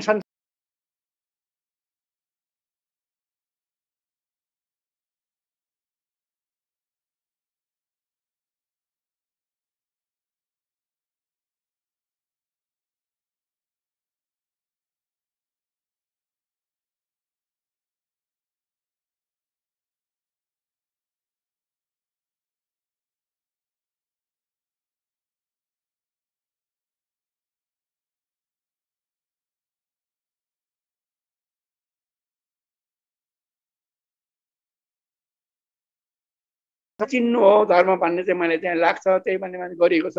साम्पाङजी भन्नुभएको त्यो छापसँग अझै पनि छ। यति छाप लाग्यो त मलाई त्यो छिनछिनमा सम्झिन्छु मैले। त्यस कारणले आफूले चिन्नु भनेकै सबभन्दा ठुलो। त्यही क्रममा अब सबै कुरा आउँछ। हाम्रो मुनमुन भाषा जान्नुपर्छ, आफ्नो गर्नुपर्छ भन्ने कुराहरू आउँछ। त्यसले मात्रै सही गन्तव्यमा पुगिन्छ भन्ने हो। त्यति नै हो। शङ्कर सर, अब म हजुरको धेरै टाइम लिन चाहन्न। हजुरलाई एउटा सोध्नु मन लाग्यो कि पछिल्लो अवस्थामा सुन्दै हुनुहुन्छ, किराँत धर्म तथा साहित्य दान सङ्घ अब माङ्गेन अथवा लगायत संस्थाहरू त छँदै पनि, हजुर आफै पनि संस्थामा हुँदै पनि हजुरले चाहिँ किराँत रिसर्च सेन्टर एउटा खोल्नुपर्छ नवीनजी भनेर मसँग कुरा गरिरहनुहुन्थ्यो। किराँत रिसर्च सेन्टरको एउटा परिकल्पना थियो। त्यो किराँत रिसर्च सेन्टरको परिकल्पना चाहिँ अरू संस्था हुँदाहुँदै चाहिँ किन रहेछ त्यो एकचोटि बताइदिनुहुन्छ छोटकरीमा? अब यस्तो नि त कुरा। अब अघि नै मैले भने एउटा संस्था दरिलो भएर गयो भने त त्यो एउटै संस्थाले सबै गर्छ होइन। अब उदाहरणको लागि नि सजिलो बुझ्नको लागि अब क्याथोलिक र कार्डिनल काउन्सिलले सबै चिज गर्छ। अब हाम्रो त के कसले गर्छ? मागेन गर्ने कसले गर्ने? एउटा गर्यो भने अर्कोले किन गर्यो भन्छ, अर्कोले किन गर्यो भन्छ। अब बुझाइ नै छैन। भायबल इन्स्टिट्युसन चाहिन्छ के? भायबल एउटा इन्स्टिट्युसन चाहिन्छ। त्यो भायबल इन्स्टिट्युसनमा धार्मिक परिषद भन्ने थियो, त्यो पनि छैन। अब कसले गर्ने त? अब रिसर्चको कुरा आउँदाखेरि अघि नै मैले भने हरेक वचन महागुरु वर्तमान गुरुको वचनहरूको रिसर्च गर्नुपर्छ र त्यसको बाटो हामीले खोज्नु पर्यो। यो बाटो भनेर जसले हेर्दा पनि देख्ने बनाउनु पर्यो नि। त्यो बोलेर मात्रै भने एउटा बोलीमा धेरै कुराहरू छ। अब अघि नै मैले भन्नु, अब मैले उदाहरणको लागि अरूलाई नभने पनि मेरै लागि अब मैले त्यत्रो घुमेँ, धेरै मान्छेसँग भेटेँ, धार्मिक गुरुसँग भेटेँ। उनीहरूले कति मलाई भन्यो, क्रिस्चियन धर्मको मान्छेहरू, हिन्दू धर्मको मान्छेहरू, अरू विभिन्न धर्मको मान्छेहरूले मलाई भन्यो यतातिर गर्नुपर्छ, मलाई यता लाग्नुहोस् भनेर पनि भनेको हो। तर मैले किन लागिरहन मलाई विश्वास लागेन। गुरुले एउटै शब्द मलाई भन्नुभयो, आफूलाई चिन्नुलाई गरेको हो धर्म हामीले भनेर भन्नुभयो। त्यो शब्द मलाई कस्तो छाप लाग्यो। त्यसरी मान्छेलाई छाप लगाउन सक्नुपर्छ। गुरुको वचनहरूमा त्यस्तो कुराहरू छ, दरिलो कुराहरू खोज्नु पर्यो। त्यसरी मान्छेको छाप धर्म लाग्छ। अब पैसा दिएर धर्म लाग्छ भन्छन्, यो सबै बाह्यत कुरा। कुनै धर्मले पैसा दिएर गर्दैन त, सहयोग गर्छ। मान्छे उसको मनमा पुग्छ, उनीहरू मनमा पुगेपछि मान्छे त्यसै आउँछ नि। मलाई गुरुले हाम्रो आउनुहोस् भन्नुभएको होइन। त्यसै कारणले अब त्यो कुराहरू अनुसन्धान गर्नुको लागि चाहिँ चाहिन्छ अनुसन्धान संस्था। अब यतिखेर किराँत धर्म साहित्य संस्थान भने त आफै प्यारालाइज भएको छ। अब चोलुङ पनि अब त्यस्तै छ। अब त्यहीँ वरिपरि घुम्दै उसको ठिक छैन। अब तिनीहरू टेम्परेरी एरेन्जमेन्ट भन्दा पनि हुन्छ। तर त्यो संसारले मान्ने पनि होइन। संसार मानव जातिलाई महागुरु र वर्तमान गुरुको केही चिनाउनु सक्छ भन्ने त्यहाँ आशा गर्नु पनि सकिँदैन। अब तपाईँ आफैले अनुभव छ, यहाँ जति दर्शकहरूले सुन्नुभएको छ, किराँत धर्म साहित्य सङ्घ चोलुङ माङ्गेनाले गरेको कामले संसारको मान्छेलाई महागुरु वर्तमान गुरुको विचार र वचनलाई चाहिँ मानव जातिको लागि गरेको भन्ने कुरा चिनाउनु सक्छ? मैले प्रश्न गर्दैछु। मलाई त लाग्दैन सक्दैन। त्यो सक्ने संस्था चाहियो नि। त्यसको लागि अब किराँत धार्मिक परिषद पनि नभइसकेपछि अब फाल्टै एउटा संस्था चलाएर त्यो गर्यो भने चाहिँ ती कुराहरू चाहिँ उजागर हुँदै जान्छ र आपसी बन्नै पर्छ। त्यो संसारमा फैलाउनु पर्यो भने त्यो धार्मिक परिषद अथवा कुनै नाउँबाट पनि डाइरेक्ट गुरुसँग टच भएको, वचनसँग टच भएको संस्था हुनैपर्छ। त्यसले मात्रै यो कुराहरू अनुसन्धान गरेर संसारमा पुर्याउँछ। यो अनुसन्धान नगरिकन त मान्छेको मनमा पुर्याउनै सकिँदैन नि। तपाईँलाई थाहा छ संस्थाले हाम्रो किराँत धर्म साहित्य संस्थानसँग अथवा मागेर चोलुङले त्यो काम गर्न सक्छ?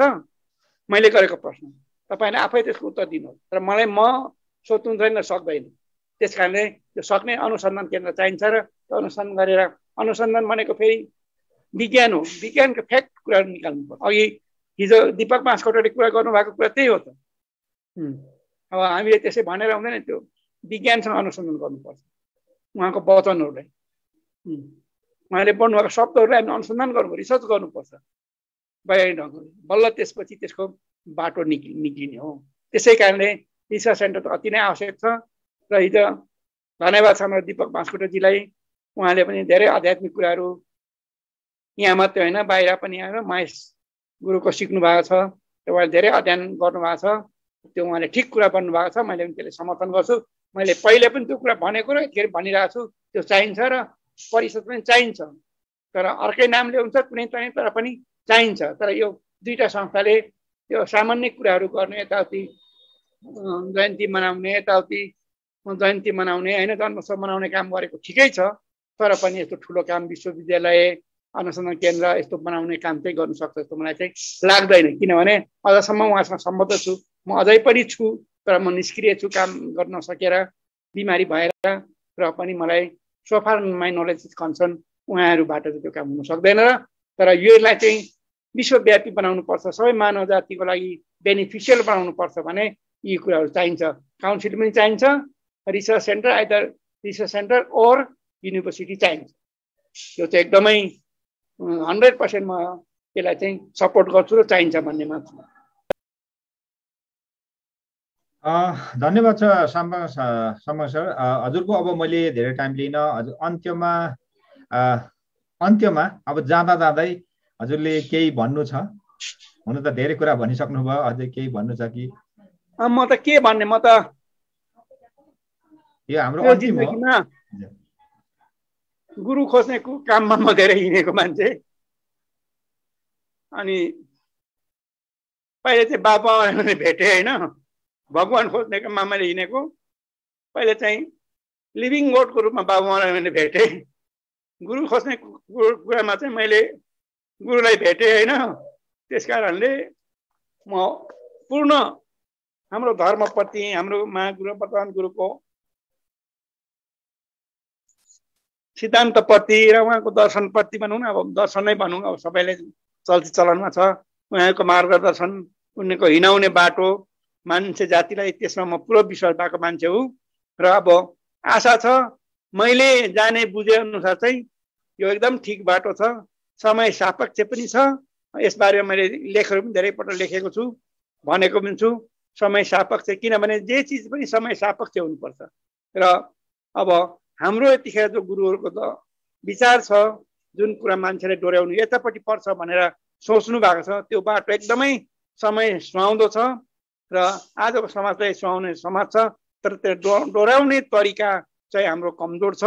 त्यस कारणले सबैले इँटा थपेर यसलाई चाहिँ बलियो बनाउनु पर्छ, सबैको बुद्धि विवेक लगाएर होइन, यसलाई चाहिँ डोर्याउनु पर्छ। र यो 21औं अथवा 22औं शताब्दीमा किराँत धर्मले संसारमा एउटा विश्व धर्मको रूपमा चाहिँ स्थापित होस् र सबैभन्दा उपयोगी धर्म होस् भन्ने मलाई चाहिँ लाग्छ। यसलाई म एकदमै सबैलाई अनुरोध गर्छु, यसमा चिन्तन मनन गर्नुहोस्, लाग्नुहोस् त म भन्दिनँ, चिन्तन मनन गर्नुहोस्।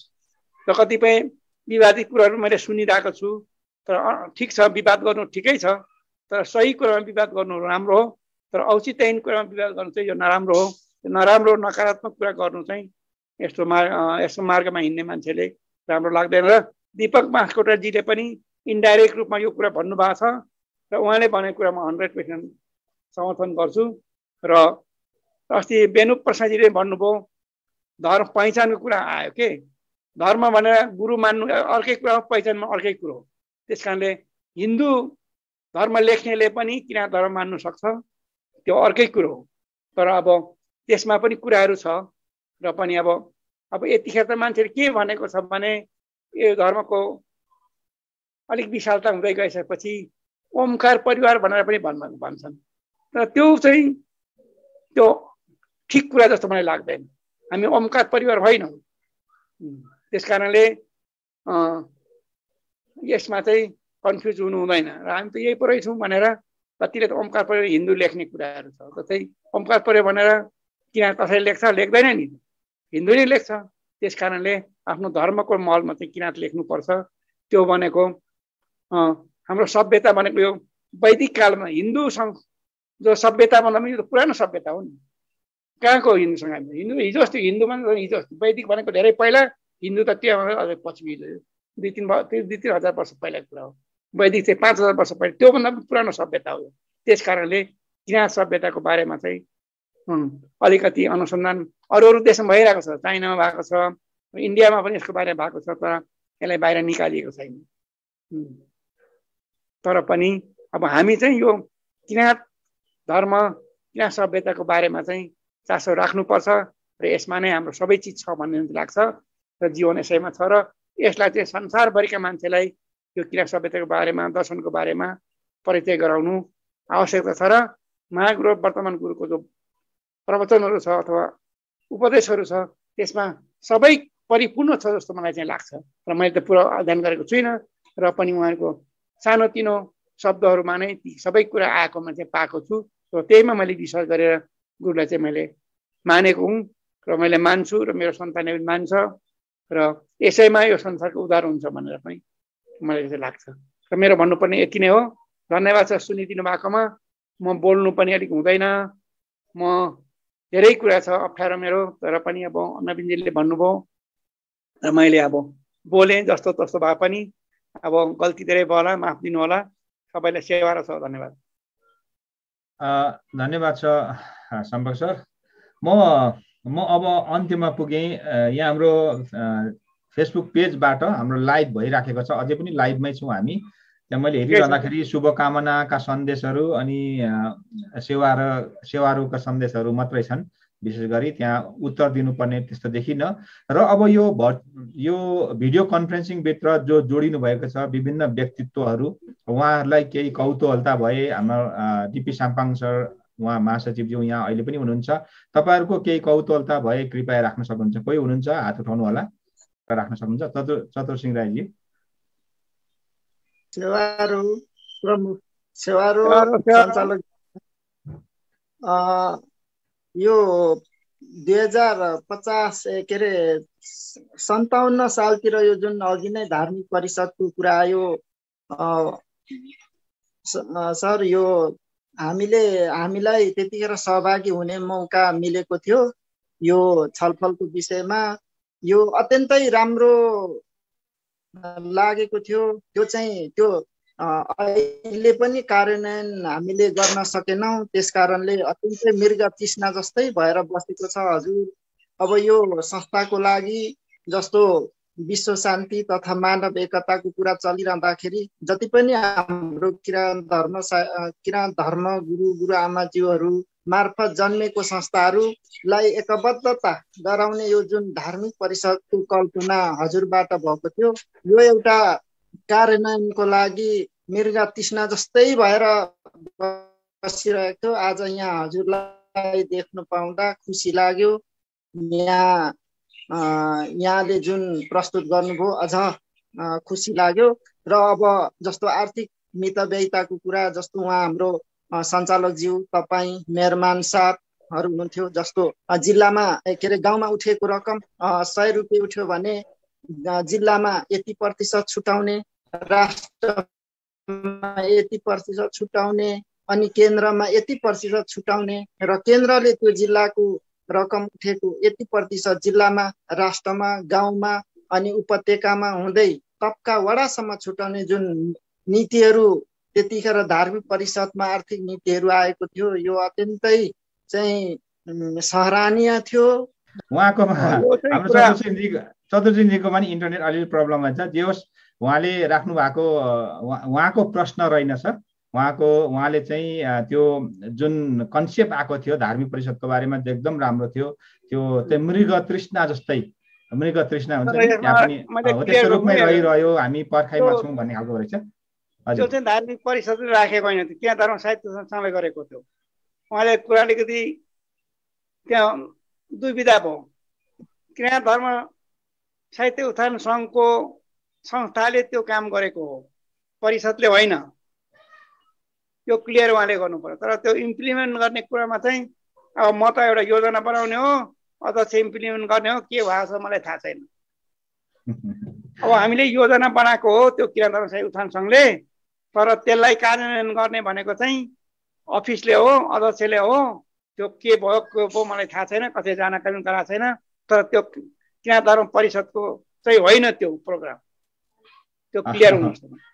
हजुरले त्यो संस्थागत एन्सर चाहिँ यस्तै नै हुन्छ। दिनुहोस्, हजुरले बनाउनु भएको कन्सेप्ट एकदम राम्रो थियो। त्यो चाहिँ हामीले मृग तृष्णाको रूपमा पर्खिराखेको छौँ, कहिले लाग्छ राम्रो हो। किराँत धर्म साहित्य उत्थान सङ्घको हाम्रो डकेन्द्र सिंह ठेकिम आएपछि दोस्रो कार्यकालमा हामीले बनाएको थियो। तर परिषदको होइन त्यो प्रोग्राम, परिषदको अर्कै उद्देश्य छ। अब अरू अरू कोही हुनुहुन्छ? अनि अर्को चाहिँ उहाँले एकद्वार प्रणालीको कुराहरू गर्नुभएको थियो, त्यो पनि खुसीकै कुरा हो। उहाँहरूकै कार्यकालमा विशेष गरी हाम्रो साम्पाङ सरहरू नै लाग्नुभयो, आर्थिक नीतिमा चाहिँ एकद्वार प्रणाली हुनुपर्छ भन्ने तरिकाको थियो। सङ्घकै हो, परिषदको होइन, त्यो किराँत साहिद उत्थान सङ्घको कार्यक्रम हो। हजुर हजुर। ल तपाईँ हुँदा पनि त्यो लाउनु खोजेको नि, तपाईँ हुँदा पनि लाउनु खोजेको त्यो हो। म आफै कार्यकारी निर्देशक थिएँ सङ्घको, किराँत धर्म साहित्य सङ्घको माङ्गेनाको कार्यकारी भएको थियो, तर त्यो कन्सेप्ट चाहिँ हाम्रो साम्पाङ सरकै थियो। त्यो बारेमा त आज हामीले कुरा गरेनौँ किनभने समय निकै नै कम भइसकेको छ। त्यसले गर्दाखेरि म एकदम छोटाउँदै जान्छु। हाम्रो जेएस चतुरसिंह राईज्यूले राख्नु भएको कुराहरू करिब करिब बुझाबुझ भयो जस्तो लाग्छ मलाई। र अरू कोही हुनुहुन्छ?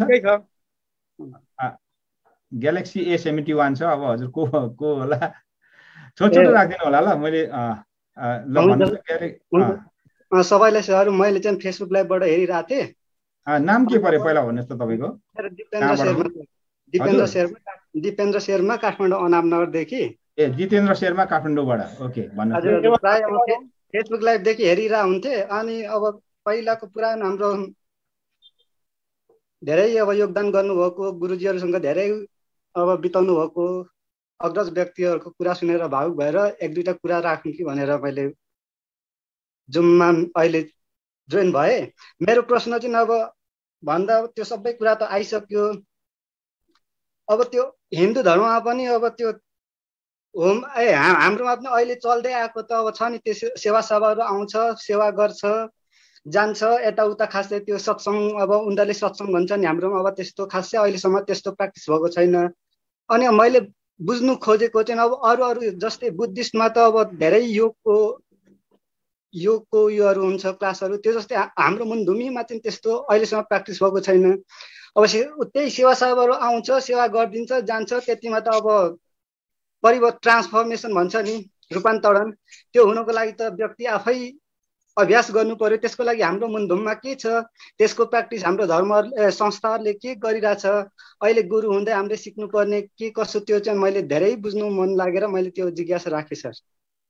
त्यो चाहिँ हजुरलाई म अब साम्पाङ सर भन्दा पनि मैले भन्न चाहन्छु, त्यस्तो अहिले खासै त्यस्तो भइसकेको छैन। यद्यपि केही मात्रामा चाहिँ माङ सेवा सभा अन्तर्गत अर्थात् भनौँ किराँत सामाजिक मुन्धुम निसाम हिम त्यसले केही मात्रामा गर्छ र त्यसको केही अनुगम केही गर्ने क्रियाकलाप चाहिँ माङ सेवा सभाको एउटा पान्जुम्बो छ, त्यसले पनि केही हेर्छ।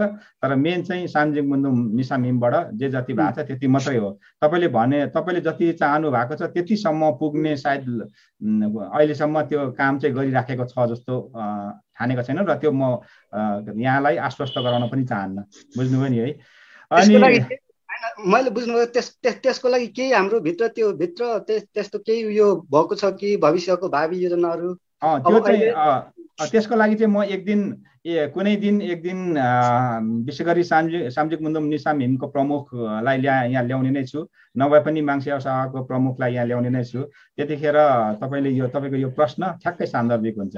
त्यो पनि भयो। अनि त्यो पनि भयो। अब हाम्रोमा चाहिँ अब धर्ममा खड्किराखेको देख्छु नि, अब गुरुज्यूको त अब प्रवचनमा जहिले ध्यान गर्नुपर्छ, योग गर्नुपर्छ, साधना गर्नुपर्छ, अब त्यो हुन्छ। तर हाम्रोमा अहिलेसम्म अब त्यो कसरी गर्ने त, त्यो वे देखाउने हुन्छ नि, त्यो नै त्यही त भने त यो सबै तपाईँले एउटै त्यही रिलेटेड प्रश्नहरू सोध्नुभयो क्या। त्यो ठ्याक्कै रिलेटेड प्रश्नहरू चाहिँ त्यही दुईटा मैले व्यक्तिको नाम भने नि, एउटा किराँत सामाजिक मुन्धुम निसाम हिम, नत्र भने माङ सेवा सभा पान्जुम्बो मुजोलडुम पान्जुम्बोको व्यक्तित्वहरू यहाँ आउनु नै हुनेछ। एक दिन हाम्रो यो कार्यक्रमको सेड्युल अनुसार उहाँ आउनुहुनेछ।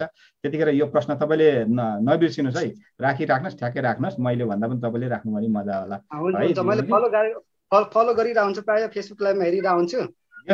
आज जोडिनु त्यसलाई चाहिँ परिभाषित गरेको छैन जस्तो मलाई लाग्छ, तर त्योसँग म टच छुइनँ। तर साधनाको बारेमा तपाईँले सोध्नु भएको चाहिँ साधारण भनेको संसारमा 2-3 खाले हुँदैन, एउटै हो मान्छेले गर्ने।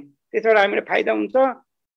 बुद्धले गरे पनि त्यही नै हो, हाम्रो यो हिन्दूमा गर्ने पनि त्यही नै हो, अथवा जसले चाइनामा गरे पनि त्यही नै हो। मार्सल आर्ट भन्छ। त्यही कारणले साधना जसले जुन गर्दा पनि हुन्छ। तर हाम्रो धर्मले चाहिँ त्यो साधनाको बारेमा गुरुले गर्नु भएको भन्ने मैले सुनेको छु, तर अरूले गराएको मैले सुनेको छैन। तर आफ्नो स्वास्थ्यको लागि आफ्नो फाइदाको लागि जसले गरेको भए पनि त्यो गर्दा हुन्छ। यो धर्मले गराउने होइन, त्यो जसले गर्दा पनि हुन्छ। मैले बुझ्नु खोजेको चाहिँ मेन स्ट्यान्डर्ड हुन्छ नि। अब स्ट्यान्डर्ड जस्तै अब बुद्धिस्टहरूको जस्तै उनीहरूले मेन फलो गरेको अब त्यो विपासना, यसको कुरा पनि मैले भनौँ तपाईँलाई, विपासना भयो जस्तो अब मैले भनिसकेँ कि संस्था जस्तो हुनु पर्यो। गुरुको मुख्नु भएन मात्रै संस्था नै हाम्रो राम्रो स्थापित भएको छैन। संस्थाले के गर्नुपर्छ, त्यो जुन संस्था छ त्यसले उसलाई थाहा छैन के गर्नुपर्ने मैले भन्ने, अन्त त्यसले त्यो कुरा गर्ने टाढोको कुरा छ। हाम्रो संस्था राम्रो संस्था नै स्थापना भएको छैन, धार्मिक संस्था। त्यो धार्मिक संस्थाले मैले के गर्नुपर्ने, कुन कुन काम गर्नुपर्ने भने उसलाई थाहा हुनु पर्यो नि त। उसलाई नै थाहा छैन नि त हामीलाई के सिकाउँछ भन्नुहोस् त तपाईँ। मैले मेन आज त्यसै कारणले अघि मैले भनेको धार्मिक परिषदहरू भयो भने अलिक विश्वस्तरीय रूपमा भयो भने चाहिँ सबै कुराहरू आउँछ। त्यो तपाईँले भनेको कुरा ठिकै, स्तर भन्ने कुरा त गरेपछि त्यो पछिको कुरा हो। गर्ने नै हामीले थाहा छैन, के गर्ने भन्ने थाहा छैन। सुनेको भरमा हामीले गर्छौँ। अब तपाईँले अरू ठाउँमा हेर्नुभयो, सुन्नुभयो, त्यो कुरा भन्नुभयो। अब हाम्रो संस्थाले त त्यो कुरा कल्पनै गरेको छैन। गुरुलाई चाहिँ थाहा छ, गुरुलाई थाहा छ र गुरु यो कुराको बारेमा सोध्ने संस्था हुनु पर्यो नि। गुरु तपाईँले तपस्या गर्नुभयो यतिसम्म, त्यसमा चाहिँ के हो, त्यसलाई चाहिँ हामी चाहिँ मानव समाजमा लान सकिन्छ भनेर कसले सोधेको छ? मागेनले सोधेको छ, हाम्रो किराँत साहित्य उत्थान सङ्घले सोधेको छ। अब म त महासचिव भए पनि म त सेकेन्ड थर्ड पाँचौँ छैटौँ तहको मान्छे हो। अब अध्यक्षले त्यो कुरा सोध्नु पर्यो, त्यसपछि उहाँले ल्याउनु पर्यो, भन्नु पर्यो, त्यो संस्थागत गर्नु पर्यो नि कुराहरू त। स्तरहरू संस्थागत गरेपछि बल्ल त्यसको बारेमा हुन्छ। अब त्यसै मौखिक रूपमा गरेको कुरा त केही हुँदैन। त्यो तपाईँले कुरा ठिक जायज कुरा हो, तर पनि साधना बनेको कुरा चाहिँ संसारको एउटै हुन्छ, तर आफ्नो आफ्नो तरिकाले त्यसलाई केटेगोराइज गर्नुपर्छ, त्यसको लेभल दिनुपर्छ। त्यही हो मैले भनेको। त हाम्रोमा त्यस्तो स्थापित छ जस्तो लाग्दैन। गुरुले चाहिँ त्यही साधनाबाट नै सिद्धि प्राप्त गर्नु भएको, मलाई त भन्नु भएको होइन, मैले सुनेको चाहिँ हो। साधनाबाटै सिद्धि प्राप्त गर्नु भएको। यसलाई हामी यतिमै रोकौँ, होला। मैले हाम्रो दिपेन्द्रलाई राम्रो जिज्ञासा हो नि त, राम्रो जिज्ञासा हो। त्यही भएर उहाँको जिज्ञासा केही मात्रामा भए पनि त्यो दुईटा संस्थाले समेत कि भनेर मैले छोडिदिएको छु कि हामीले नबोलेको मात्रै हो। साधना भनेको गर्नुपर्छ। हिन्दूको नभन्नुहोस्, साधना भनेको मानव जातिको हो। हिन्दूको नभन्नुहोस्, बुद्धिस्टको नभन्नुहोस्, कसैको नभन्नुहोस्, गर्नुहोस्, त्यो मानव जातिको फाइदा हुन्छ। ठिक हो। त्यो साधना धर्म फरक कुरा हुन्। त्यो त पहिला हाम्रो दिपेन्द्रजीले त्यो बुझ्नु नै भएको छ जस्तो लाग्छ। त्यो साधना र धर्म फरक कुरा हुन् होइन। तपाईँले राख्नु भएको प्रश्न चाहिँ अघि मैले भने नि, सम्बन्धित दुईटा संस्थासँग बा कुनै छ कि योजना पो छ कि, त्यो त अब हामीलाई थाहा भएन होइन। त्यसले बा छ कि भनेको नि मैले। त्यही भएर यो प्रश्न राखिराख्नुहोस्, नबिर्सिनुहोस्। त्यतिखेर यद्यपि तपाईँले बुझ्नुपर्ने के हो भने साधना र धर्म फरक कुरा हुन्। साधना मैले बुझ्नु खोजेको पनि त्यही। अब हिन्दुइजममा विपासना जस्तो अब होइन, त्यो बुझ्यौँ, प्रत्येकको आफ्नो नाम हुन्छ। त्यो जस्तै अब हाम्रो पनि अब धर्मको सर्वोच्च संस्थाहरूको केही त्यस्तो योजना छ कि अहिलेसम्म त्यस्तो छलफल भएको छ कि छैन, त्यही बुझ्नलाई मात्र मैले जिज्ञासा राखेको। त्यही भएर मैले हजुरलाई भने नि दुईटा संस्थाको आउँदाखेरि दुईटा हुन्छ नि, मैले अघि भने नि त्यो दुईटा संस्थासँग रिलेटेड ठ्याक्कै हुन्छ। अनि त्यतिखेर मैले सुरुमै भने जस्तो लाग्छ तपाईँलाई, त्यो दुईटा संस्था आउँदाखेरि यो प्रश्न तपाईँले साँचेर राखिराख्नुहोस्, त्यतिखेर भन्नुहोस् ल। जस जोडिनु भयो तपाईँलाई धन्यवाद। कि असार 1 गते जुन हामीले एउटा माङ्चो लुङ भनेर एउटा श्रृङ्खला त्योभन्दा अगाडि आजको यो कार्यक्रम हामीले सेटिङ गर्दै गर्दा निकै अगाडि नै हामीले कुराकानी साम्पाङ सरसँग, डिपी साम्पाङ, म त जहिले डिपी साम्पाङ सर भन्छु, यद्यपि हाम्रो पारिवारिक रिलेसन अर्कै छ। हामी संस्थामा चाहिँ उहाँ महासचिव, म सचिव धेरै समय गऱ्यौँ। अहिले चाहिँ म फेरि उपाध्यक्ष भएको छु होइन। यद्यपि उहाँसँग निकै अगाडि नै यो कार्यक्रम सेटिङको लागि उहाँ बोल्न चाहनु भएको थिएन। उहाँ आउँदिनँ, मैले मेरो बोल्नु नै के छ र भन्ने खालको कुरा हो। उहाँको अघि पनि सुनिहाल्नु भने उहाँ त्यति सार्वजनिक हुन चाहनुहुन्न, तथापि उहाँलाई सम्मान भन्ने कुराहरू, त्यस्तो कुराहरू चाहिँ होइन मलाई दिनु पर्दैन, म त्यस्तो लायक छैन भन्ने टाइपको उहाँको एकदम त्यो खालको चाहिँ कुराहरू हुन्छ। अघि पनि यहाँले अलिअलि त बुझिहाल्नु भयो होला। अब यही प्रसङ्गमा कुरा हुँदै गर्दाखेरि निकै झन्डै हप्ता दिन अगाडि मात्रै, भनौँ 1 हप्ता पछाडिको लागि आज सेटिङ भएको उहाँको टाइमिङ भन्नाले, नत्र भने म आजको भोलि सेट गर्छु के। तर उहाँसँग त्यो एक हप्ता अगाडि सेटिङ गर्दा पनि कुराकानी के भने मैले बल्ल बल्ल फकाउँदा अघि पनि उहाँले भन्नुभयो, पछि मैले बिहाइन्ड द सिन्समा मैले भन्थेँ होला, तर आजै भन्नुपर्ने भयो उहाँ हुँदाखेरि नै कि उहाँलाई फकाउँदा बल्ल मान्नुभयो। र उहाँले के भन्नु भने ठिकै छ नि त नवीनजी, तपाईँले साह्रै भन्नुभयो, म आउँछु नि त, तर कुन दिन गरौँ भने मेरो जन्मदिन पर्छ के अरे 6 गते, असार 6 गते, त्यही दिन गरौँ न त भन्नुभयो। आज उहाँको जन्मदिन रहेछ। उहाँको जन्मदिनको अवसरमा हामी सबैले विश्वभरका सबै किराँत धर्मावलम्बी शुभचिन्तकहरूको तर्फबाट विश गरौँ है। ल हजुरलाई Sampang sir, DP Sampang sir, हजुरको जन्मदिनको अवसरमा तपाईँलाई सुस्वास्थ्य दीर्घायुको कामना। धन्यवाद। किराँत धर्मावलम्बीको तर्फबाट शुभचिन्तकहरूको तर्फबाट यो भर्चुअली कनेक्टिङ किराँत एउटा आवाज हो। हजुर आजबाट म डायमन्ड जुबिली के डायमन्ड होइन के डायमन्ड जुबिलीमा पुगेँ म त।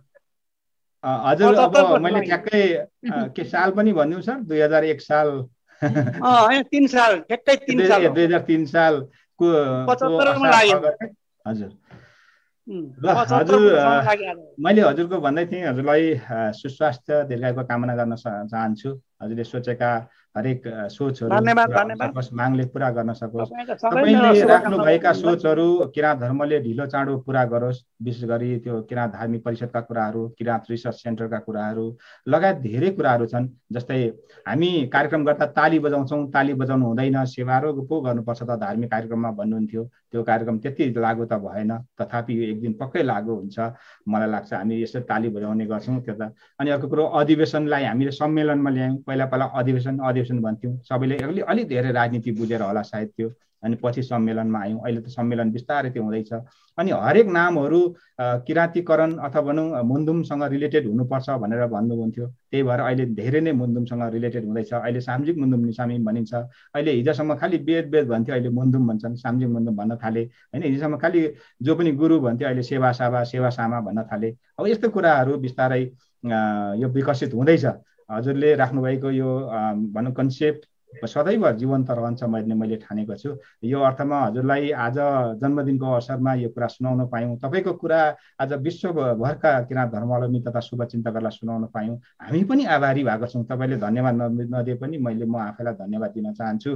र हजुरलाई शुभकामना दिँदै यो जन्मदिनको शुभकामना दिँदै अब म हजुर के भयो, म नित्य कर्मतर्फ लाग्छु। हाम्रो नित्य कर्म छ। असार 1 गते हामीले माङचोलुङको एउटा शुभारम्भ अङ्क निकाल्यौँ। माङचोलुङ भनेको चाहिँ सिन्चेई फक्ताङलुङको त्यो फेदीमा जहाँ चाहिँ गुरु आश्रम बनिँदैछ, अहिले निर्माण बनिँदैछ, त्यो ठाउँमा निर्माणको लागि चाहिँ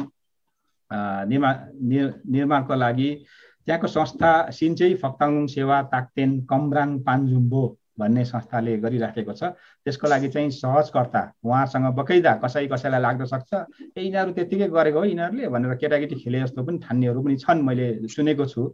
उहाँहरूलाई पनि यो मेरो आवाज पुगोस् कि उहाँसँग बकैदा हाम्रो सहमति सम्झौता बकैदा के अरे माइन्युटिङ भएर यो कार्यक्रम अगाडि बढेको छ। र हामीले चाहिँ यो विशेष गरी आर्थिक परिपाटोलाई अगाडि बढाउने क्रममा र हिजो जस्तो अवस्थाहरू फेरि पनि नहोस् होइन भनेर एक द्वार प्रणाली एउटै ढोकाबाट जाने आर्थिक कुराहरू चाहिँ र भोलि गएर हामीले त्यो खोजी नीति गर्दा पनि सबैलाई देखाउन सकौँ भन्ने अर्थमा पनि हो।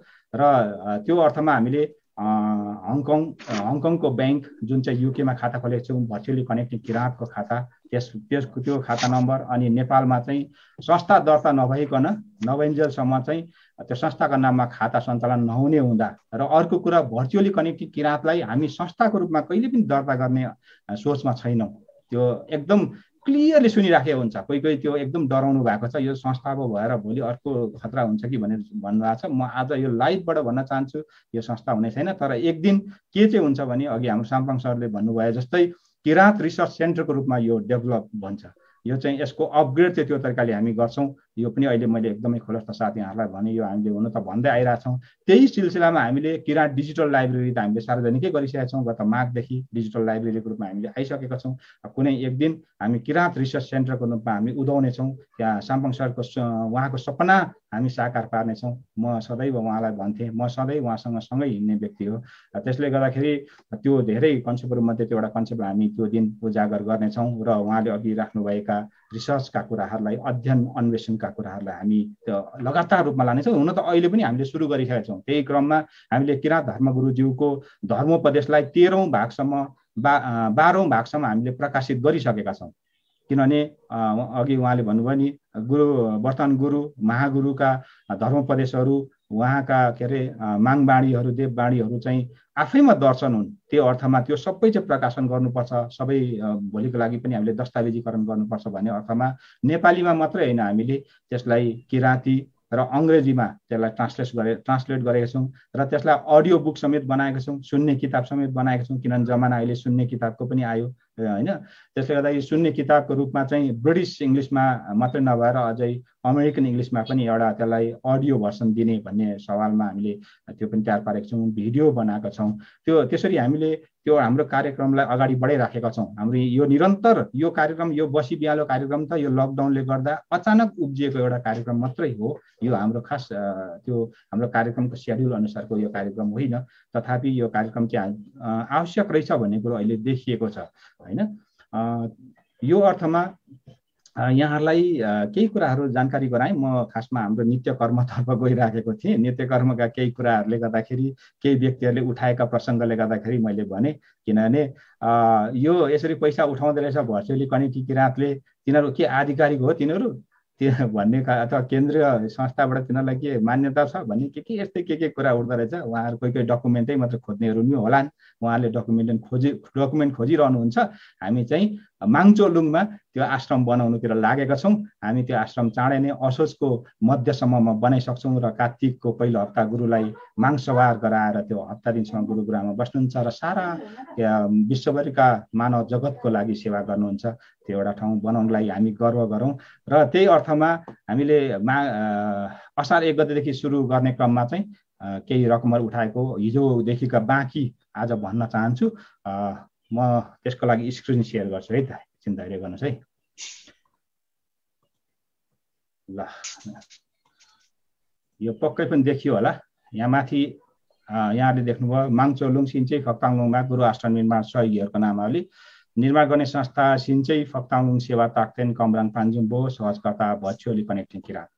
र हामीले असार 1 गतेदेखि थाल्यौँ। असार 1 गते हामीले 95,316 रुपियाँ उठायौँ।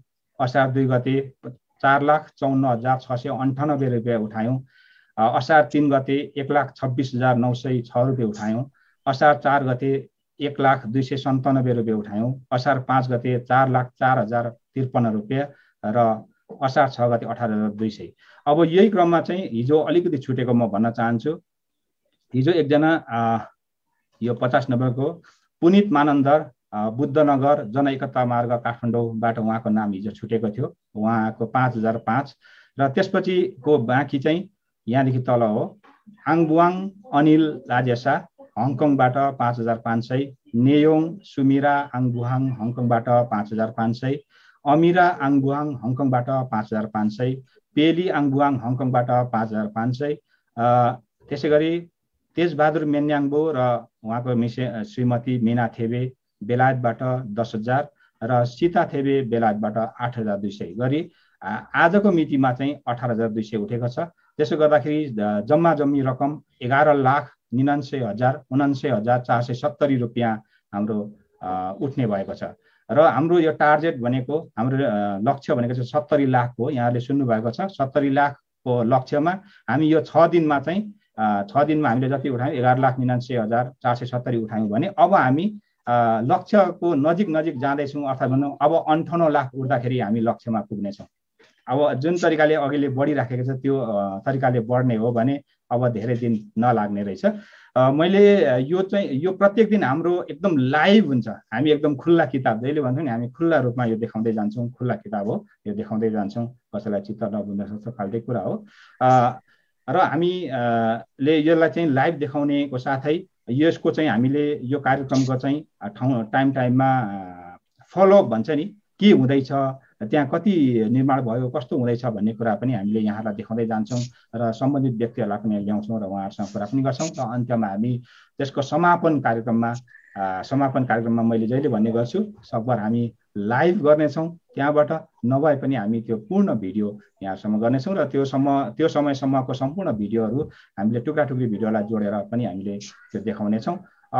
त्यसको साथै यहाँलाई यो जानकारी गराउँ कि त्यो निर्माणकर्ताहरूको भनाइअनुसार उहाँहरूले अस्ति नै घोषणा त गर्नुभयो, 5,000 रुपैयाँ भन्दा माथि दिनेहरूको नाम चाहिँ त्यहाँनिर को शिलालेखमा भनिएको छ। तर ताम्रपत्र हामीले राख्ने प्लानिङ गरेका छौँ, त्यसमा उल्लेख हुनेछ सबैको नामावली। त्यो नामावली चाहिँ मैले अहिले जुन लाइभमा देखाएँ त्यही अनुसार नेपालीमा हुनेछ। त्यही भएर त्यो हामीले लाइभमा देखाउँदै जान्छौँ। कसैलाई भनौँ त्यहाँनिर केही परिवर्तन गर्नुपर्ने भएमा यहाँहरूले हामीलाई सम्पर्क गर्न सक्नुहुनेछ। यहाँनिर अब मैले यो बोल्दा एकजनाले भन्नुभएको छ निङवाहाङमा यस भवन निर्माणको लागि सहयोग गर्न म तयार छु, तर खै कता लागिराखेको छ सेवारो भन्नुभएको छ।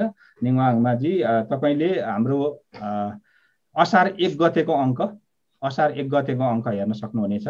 असार 1 गतेको यही बसी बिहालको अङ्क हेर्न सक्नुहुन्छ। नभए नि म भरै तपाईँलाई यो हाम्रो कार्यक्रम सकेपछि म मेसेज गर्नेछु।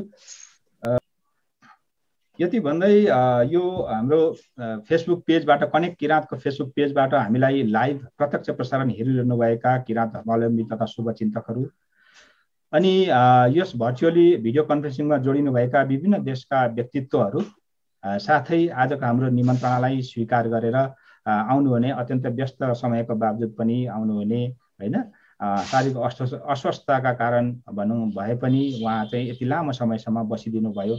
बिचमा इन्टरनेटले डिस्टर्ब गरे तैपनि उहाँले त्यसलाई धैर्य धारण गरेर उहाँ जोडिदिइराख्नु भयो र आफ्ना महत्त्वपूर्ण कुराहरू राखिदिनु भयो। उहाँ डिपी साम्पाङज्यूलाई, किराँत धर्म तथा साहित्यदान सङ्घका महासचिव डिपी साम्पाङज्यूलाई यस भर्चुअली कनेक्टिङ किराँतको तर्फबाट हार्दिक धन्यवाद दिन चाहन्छु।